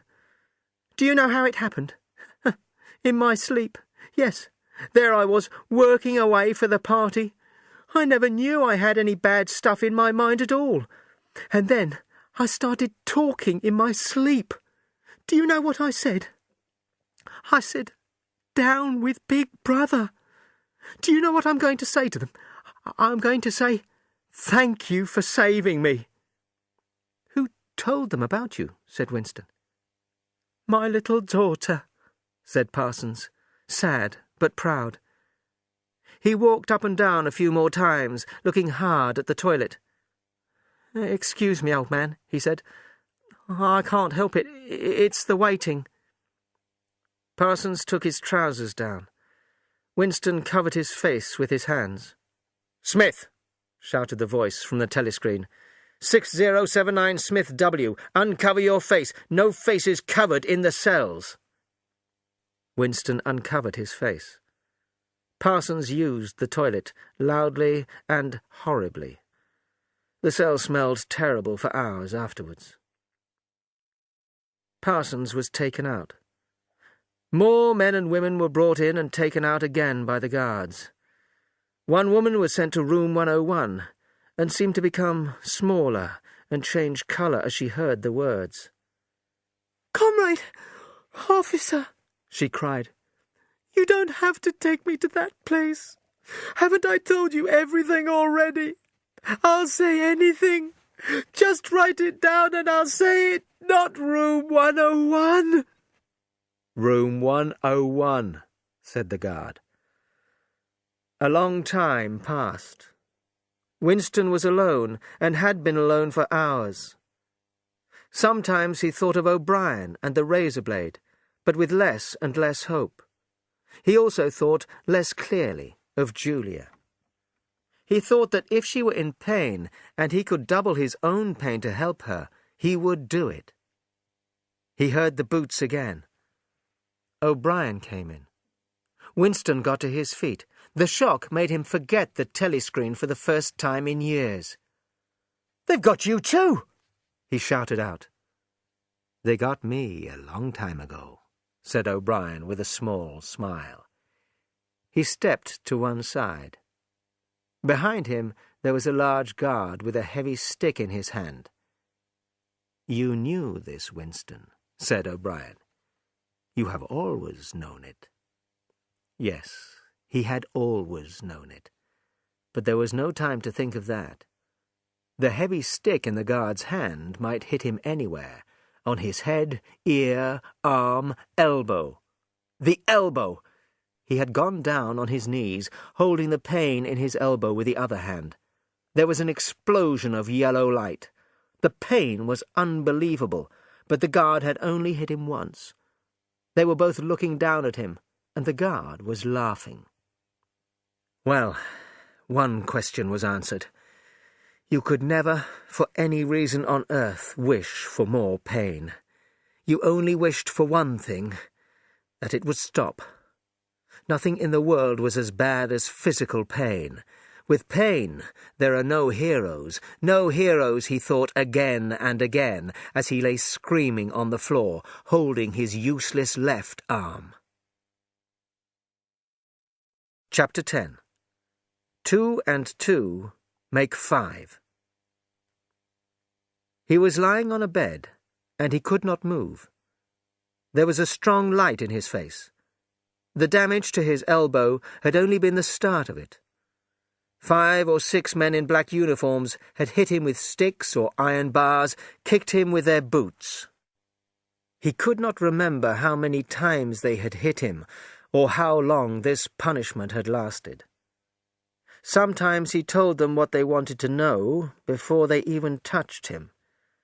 Other times they hit him again and again, before he said a word. And all this was just the start. The first stage of questioning that everyone in the cells of the Ministry of Love had to suffer. Later the questioners were not guards, but party men in suits, who asked him questions for 10 to 12 hours before they let him sleep. They made sure he was not comfortable and was in slight pain. They made a fool of him, made him cry. Sometimes they said they would call the guards and their sticks again. Other times they called him comrade and asked him in the name of Big Brother to say he was sorry. He told them he was responsible for every imaginable crime. He said he was an East Asian spy. He said he had murdered his wife, although they knew very well she was still alive. He said he knew Goldstein.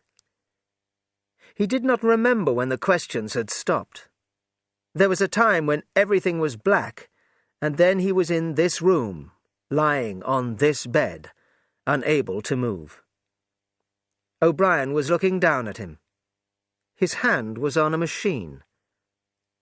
"I told you," said O'Brien, "that if we met again, it would be here." "Yes," said Winston. O'Brien's hand touched a lever on the machine, and a wave of pain passed through Winston's body. "That was 40, said O'Brien.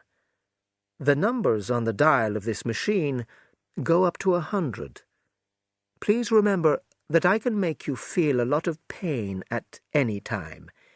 If you lie, if you don't answer the question, or even if you answer with less than your usual intelligence, you will feel pain. Do you understand that?" "Yes," said Winston. "Do you remember," O'Brien continued, "writing in your diary, 'Freedom is the freedom to say that 2 and 2 make 4'? "Yes," said Winston. O'Brien held up his left hand, its back towards Winston, with the thumb hidden and 4 fingers pointing forward. "How many fingers am I holding up, Winston?" 4. "And if the party says that it is not 4 but 5, then how many?" 4. The word ended in a shout of pain. The dial on the machine showed 55. Winston could not stop himself from crying. O'Brien touched the lever, moving it just a little, and the pain grew slightly less. "How many fingers, Winston?" 4. O'Brien moved the lever, and the dial showed 60. "How many fingers, Winston?" 4! 4! What else can I say? 4! The fingers swam in front of his eyes, unclear, but still 4. 4 of them. "How many fingers, Winston?" 4! Stop it! Stop it! How can you continue? 4! 4! "How many fingers, Winston?" 5! 5! 5! "No, Winston, that's no use. You are lying. You still think there are 4. How many fingers, please?" 4! 5! 4! Anything you like, only stop it! Stop the pain! Suddenly he was sitting up, with O'Brien's arm round his shoulders. He felt very cold and shook uncontrollably. O'Brien held him like a baby, and he felt much better. He felt that the pain was something that came from outside, and that O'Brien would save him from it. "You are a slow learner, Winston," said O'Brien gently. "How can I help it?" cried Winston through his tears. "How can I help seeing what is in front of my eyes? 2 and 2 are 4. "Sometimes, Winston, sometimes they are 5. Sometimes they are 3.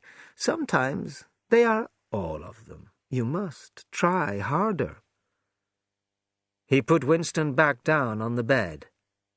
"Again," he said. The pain flamed through Winston's body. The dial was at 70, then 75.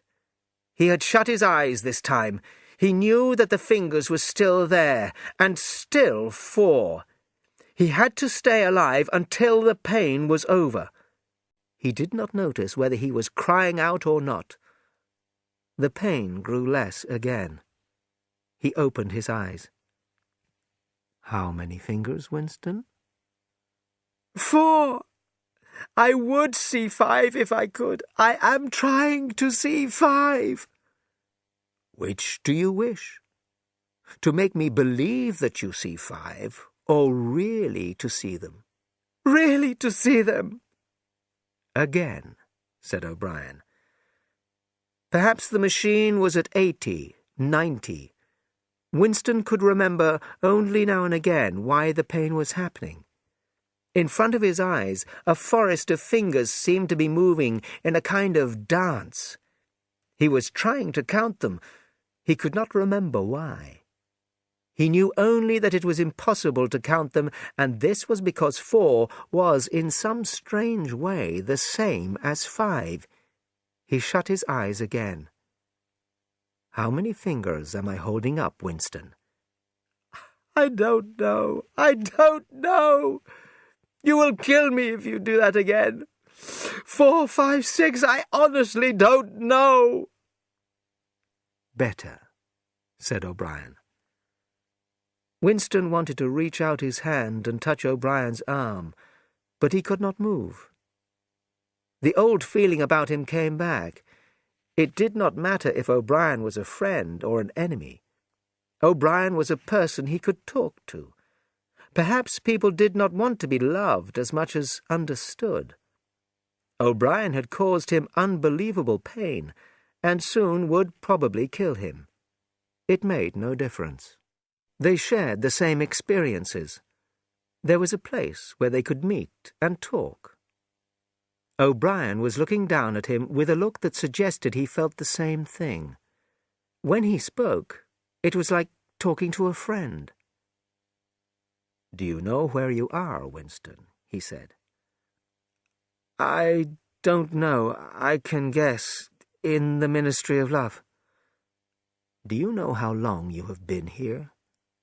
"I don't know. Days, weeks, months. I think it is months." "And why do you think we bring people to this place?" "To make them tell you about their crimes." "No, that is not the reason." "To punish them." "No!" shouted O'Brien. His face and voice were angry. "No! Not just to hear about your crimes. Not just to punish you. Shall I tell you why we have brought you here? To make you better. Your crimes do not interest us. Your actions do not interest us. We are interested in your thoughts. We do not destroy our enemies. We change them. We change their thoughts. Do you understand what I mean?" "Yes," said Winston. A man in a white coat came into the room and put a heavy machine behind his head. O'Brien had sat down beside the bed so he could look into Winston's eyes. "This time it will not hurt," said O'Brien. "Keep looking at me." Then he turned to the man in the white coat. 3,000, he said. Winston felt the machine against his head. He heard a lever pulled. Then it was like an explosion inside his head, though it was not certain if there was any noise. There was blinding light, and the feeling that he had been thrown back on the bed where he already was. Something had happened inside his head. As he opened his eyes, he remembered who he was and where he was, and he recognized the face that was looking down into his own. But something was empty inside his head. It felt like a piece had been taken out of his brain. "Look me in the eyes," said O'Brien. He held up the 4 fingers of his left hand with a thumb behind the hand. "There are 5 fingers there. Do you see 5 fingers?" "Yes." And he did see them, just for a second. O'Brien's words filled the hole in his mind with the complete truth. "You see now," said O'Brien, "that it is possible." "Yes," said Winston. O'Brien smiled. "I enjoy talking to you," he said. "Your mind is like mine, except that you are mad. Before we finish, you can ask me a few questions if you want to." "Any question I like?" "Anything." He saw that Winston's eyes were on the machine. "It is switched off. What is your first question?" "What have you done with Julia?" said Winston. O'Brien smiled again. "She betrayed you, Winston. Immediately. Completely. I have never seen anybody obey us so quickly. All her feelings against the party have been burned out of her. She has changed herself completely. Did you use this machine? O'Brien did not answer. Next question, he said. Does Big Brother exist? Of course he exists. The party exists. Big Brother is the face of the party. Does he exist in the same way that I exist? You do not exist, said O'Brien. How could he not exist? But what use was it to say so? O'Brien would argue with him and win again. I think I exist, he said carefully. I was born, and I will die. I have arms and legs. In that sense does Big Brother exist. It is not important, but yes, Big Brother exists. Will he ever die? Of course not. How could he die? Next question. Does the Brotherhood exist? That, Winston, you will never know. If we choose to free you, and if you live to be 90 years old, you will never learn whether the answer to that question is yes or no. Winston lay silent. His chest moved up and down as he breathed. He still had not asked the first question that had come into his mind. He wanted to ask it, but he could not move his tongue. O'Brien was smiling. He knows, thought Winston, suddenly. He knows what I am going to ask. As he thought that, the words fell out of his mouth. What is in room 101? O'Brien was still smiling. You know what is in room 101, Winston. Everyone knows what is in room 101. Chapter 11. The Last Man. There are 3 stages in returning you to society, said O'Brien. There is learning, there is understanding, and there is acceptance. It is time for you to begin the 2nd stage. As always, Winston was lying flat on his back. He was still tied to the bed, but these days he was not tied so tightly. The machine, too, was less frightening. He could stop them using it if he thought quickly enough. O'Brien pulled the lever only when he said something stupid. Winston could not remember how long this stage had lasted. Weeks, possibly, or how many times he had lain down on the bed talking to O'Brien. You have read the book, Goldstein's book, or parts of it, said O'Brien. Did it tell you anything that you did not know already? You have read it, said Winston. I wrote it. I was one of the people who wrote it. No book is written by one person, as you know. Is any of it true? It describes our situation truthfully, yes. Its solutions make no sense at all. The proles will never attack the party or even criticize it. Not in 1,000 years or 1,000,000. They cannot. I do not have to tell you the reason. You know it already. The party will rule for all time. Make that the starting point of your thoughts. Now, let us turn to the question of why we are ruling. What do you think? Winston said what he thought O'Brien wanted to hear. You are ruling over us for our own good, he said. You believe that people are not able to govern themselves, and so... He screamed. Pain had shot through his body. The machine showed 35. That was stupid, Winston, stupid, said O'Brien. You should know better than to say a thing like that. He switched the machine off and continued. Now I will tell you the answer to my question. The party is only interested in power, not in the happiness of others, or money, or long life. We want power, only power, pure power, and we will never, never let it go. Now, do you begin to understand me?" Winston thought how tired O'Brien looked. O'Brien moved forward in his chair, bringing his face close to Winston's. "You are thinking," he said, "that my face is old and tired. You are thinking that I talk of power, but I cannot stop my own body getting old. Can you not understand, Winston, that each person is only a very small part of something much bigger, and when the small part needs changing, the whole grows stronger? Do you die when you cut your hair?" O'Brien turned away from the bed and began to walk up and down.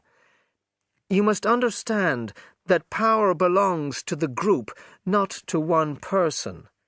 An individual has power only when he belongs to a group so completely that he is not an individual any more.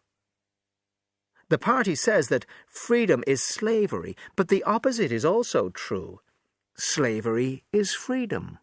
Alone, free, a human being will die in the end. But if he can be completely part of the party, not an individual, then he can do anything, and he lives for all time. The second thing is that power means power over the human body, but, above all, power over the human mind. We already control everything else." For a moment, Winston forgot about the machine. "How can you say that you control everything? You can't control the weather. You don't even control the earth. What about Eurasia and Eastasia? You don't control them." "Unimportant. We shall control them when we want to. And if we did not, what difference would it make? Oceania is the world. Have you forgotten doublethink?" Winston lay back on the bed. He knew he was right. O'Brien was saying that nothing exists outside your own mind. There must be a way of showing this was wrong. O'Brien was smiling. "The real power," he said, "is not power over things, but over men." He paused, and for a moment looked like a teacher talking to a clever schoolboy. "How does one man show that he has power over another man, Winston?" Winston thought. "By making him suffer," he said. "Exactly. By making him suffer. Power means causing pain. Power lies in taking human minds to pieces and putting them together again in new shapes of your own choice. Do you begin to see, then, what kind of world we are making? It is the opposite of the stupid worlds which people used to imagine, worlds of love and pleasure. We have built a world of fear and suffering and hate. We shall destroy everything else, everything. We are destroying the love between child and parent, between man, and between man and woman.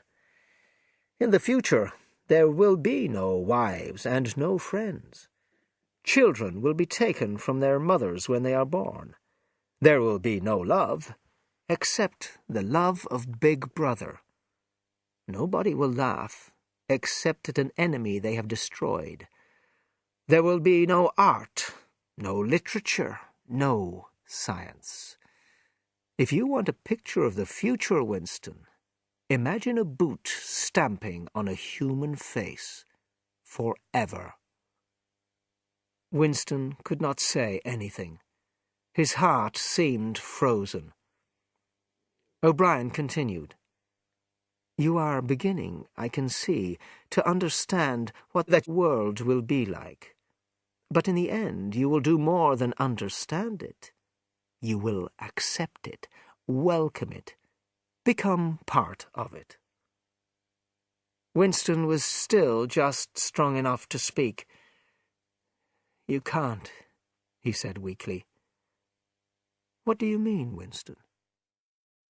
"If a society were built on hate, it would fall to pieces."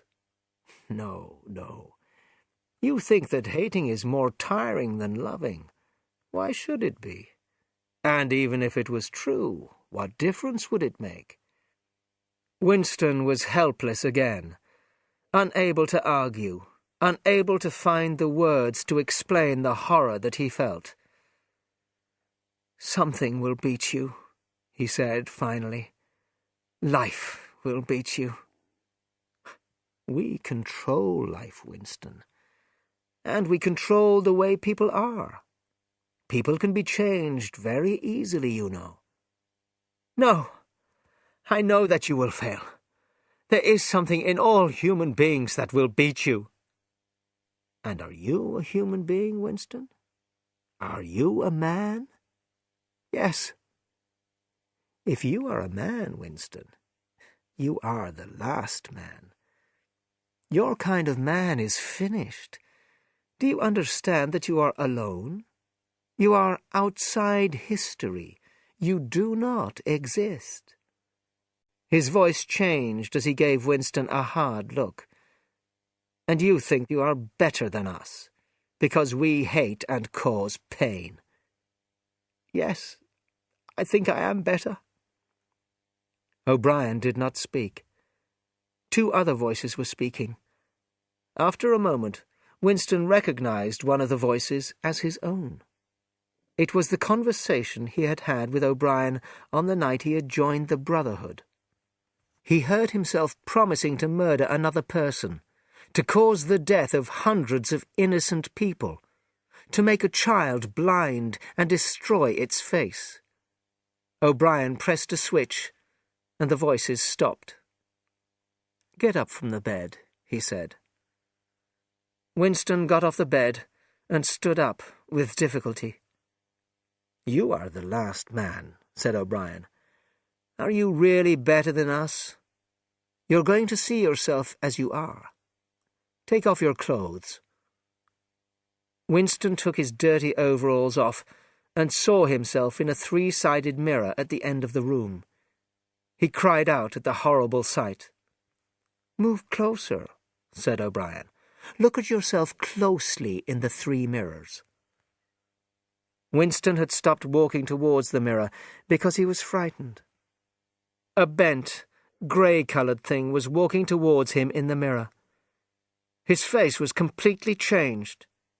He had very little hair, his back was bent, he was terribly thin.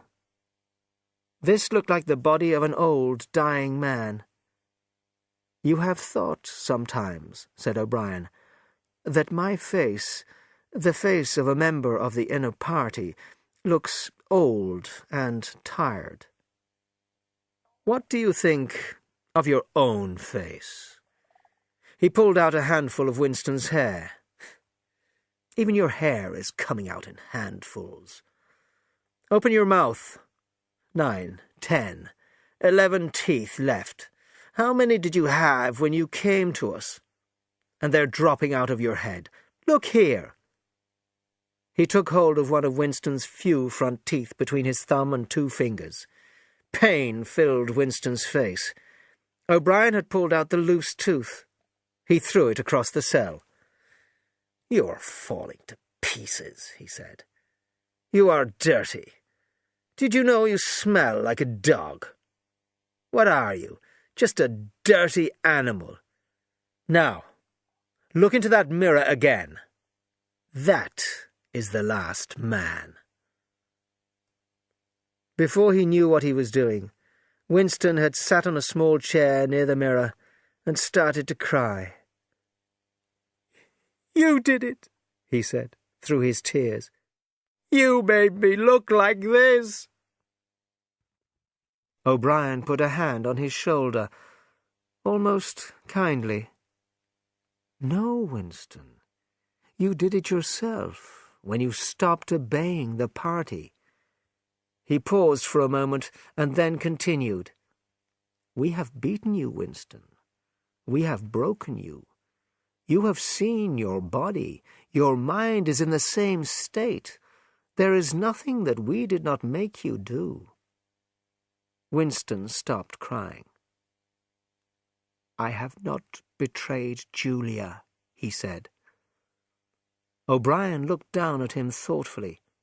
"No," he said. "No, that is true. You have not betrayed Julia." Winston thought again how intelligent O'Brien was. Nothing, it seemed, could stop him admiring the man. O'Brien had understood that Winston still loved Julia, and that meant more than betraying the details of their meetings. "Tell me," he said, "how soon will they shoot me?" "It might be a long time," said O'Brien. "You are a difficult case. But don't give up hope. Everyone is cured sooner or later. In the end, we shall shoot you." Chapter 12. Room 101. He was much better. He was getting fatter and stronger every day. The new cell was more comfortable than the others he had been in. There was a bed and a chair to sit on. There was paper and an ink pencil. They had given him a bath, and they let him wash frequently in a metal bowl. They even gave him warm water to wash with. They had given him new overalls, pulled out the rest of his teeth, and given him new false teeth. Weeks had passed, perhaps months. He could count time passing by his meals. He received, he thought, 3 meals in 24 hours. The food was surprisingly good, with meat every 3rd meal. Once there was even a packet of cigarettes. His mind grew more active. He sat down on his bed, his back against the wall, and began to retrain his mind. He belonged to them now, that was agreed. As he realized now, he had given in. He had been ready to belong to them a long time before he had made the decision. From his first moment inside the Ministry of Love, and yes, even when he and Julia stood helpless in front of the telescreen in Charrington's room, he had understood that it had been stupid to fight against the power of the party. He knew that for 7 years the thought police had watched him, looking down on him like an insect walking along a path. They knew everything that he had said or done. They had played his voice back to him, shown him photographs. Some of them were photographs of Julia and himself. Yes, even... He could not fight against the party now. And why should he? The party was right. He began to write, with big, childlike letters. "Freedom is slavery. 2 and 2 make 5. And while he worked on Crime Stop inside his mind, he wondered when they would shoot him. They might keep him here for years. They might let him out for a short time, as they sometimes did. But one day they would shoot him. You never knew when. Often they shot you from behind, in the back of the head. One day, or one night perhaps, he had a dream. He was waiting for them to shoot him. He was out in the sunshine, and he called out, "Julia! Julia, my love, Julia!" He lay back on the bed, frightened. How many years had he added to his time in this cell by shouting out her name?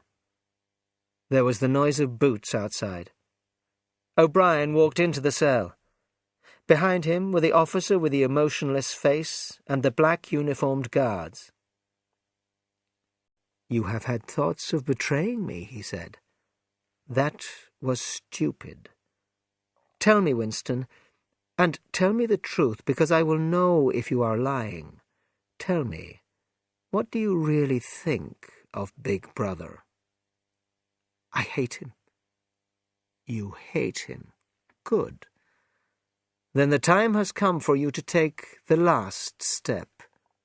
You must love Big Brother." He pushed Winston towards the guards. "Room 101, he said. Winston always knew if the cells were high up or low down in the building. The air was different. This place was many meters underground, as deep down as it was possible to go. It was bigger than most of the cells he had been in. There were 2 small tables in front of him. One was a meter or 2 away, the other was near the door. He was tied to a chair so tightly that he could not move, not even his head. He had to look straight in front of him. O'Brien came in. "You asked me once," he said, "what was in room 101. I said that you knew the answer already. Everyone knows it. In room 101, there is the worst thing in the world." The door opened again. A guard came in carrying a box. There was a tube at the front of it. He put it down on the table near the door. "The worst thing in the world," said O'Brien, "is different for each person. It may be death by fire, or by water, or 50 other deaths. Sometimes it is something quite small, that does not even kill you." He had moved to one side, and Winston could now see what was on the table. It was a big metal box, and through holes in the sides he could see movement. Rats. "For you," said O'Brien, "the worst thing in the world is rats." Winston had been afraid before, but suddenly he understood what the tube was for. He felt very, very sick. "You can't do that!" he screamed. "O'Brien, what do you want me to do?" "Pain alone," said O'Brien quietly, "is not always enough. The rat," he continued, like a teacher giving a lesson, "eats meat. In the poor parts of the town, a mother cannot leave her baby outside, because in 10 minutes there will only be bones left. Rats are also very intelligent. They know when a human being is helpless." The rats were big and brown. They were making little high cries, fighting with each other. O'Brien moved the box until it was a meter from Winston's face. "You understand this box and tube? One end of the tube goes into the box, and the other, wider end, goes over your face. When I press this switch, a door into the tube will open, and the rats will run along it towards your face. Sometimes they attack the eyes first. Sometimes they eat through the face, into the tongue." One end of the tube was put over his face. He could see the first rat, its face, its teeth. He knew there was only one hope, one last hope. He needed to put someone else between himself and that rat. He needed to give them someone else. And he heard himself shouting, screaming, "Do it to Julia! Do it to Julia, not me! Julia, I don't care what you do to her! Destroy her face! Leave only bones! Not me! Julia, not me!" He heard O'Brien touch the switch and knew he had closed the door to the tube, not opened it. The Chestnut Tree Café was almost empty. It was the lonely time of 15 hours. Music came from the telescreens now, but Winston was listening for news of the war. Oceania was at war with Eurasia. Oceania had always been at war with Eurasia. He drank a glass of gin, although it tasted terrible. A waiter brought him that day's Times. His finger moved on the table. He wrote in the dust, 2 + 2 = 5. "They can't get inside you," she had said, "but they could get inside you. And when they did, something inside you died." He had seen her. He had even spoken to her. There was no danger in it. He knew that. They took no interest in him now. They could even see each other again if either of them wanted to. But they did not want to. He had met her by chance in the park on a cold day in March. She was fatter now. She had walked away from him at first. When he caught her, he put his arm round her waist, but did not try to kiss her. He did not want to kiss her. They sat down on 2 iron chairs, not too close together. There were no telescreens here, but possibly hidden microphones.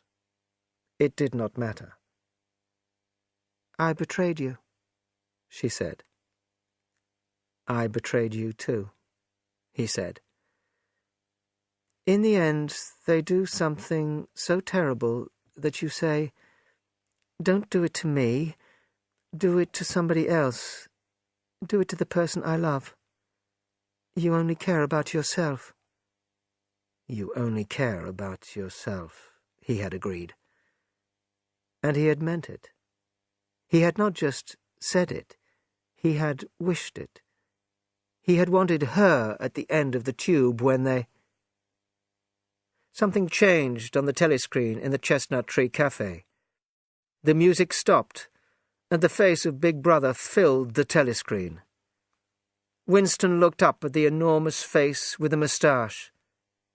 Tears ran down his face, and he was happy.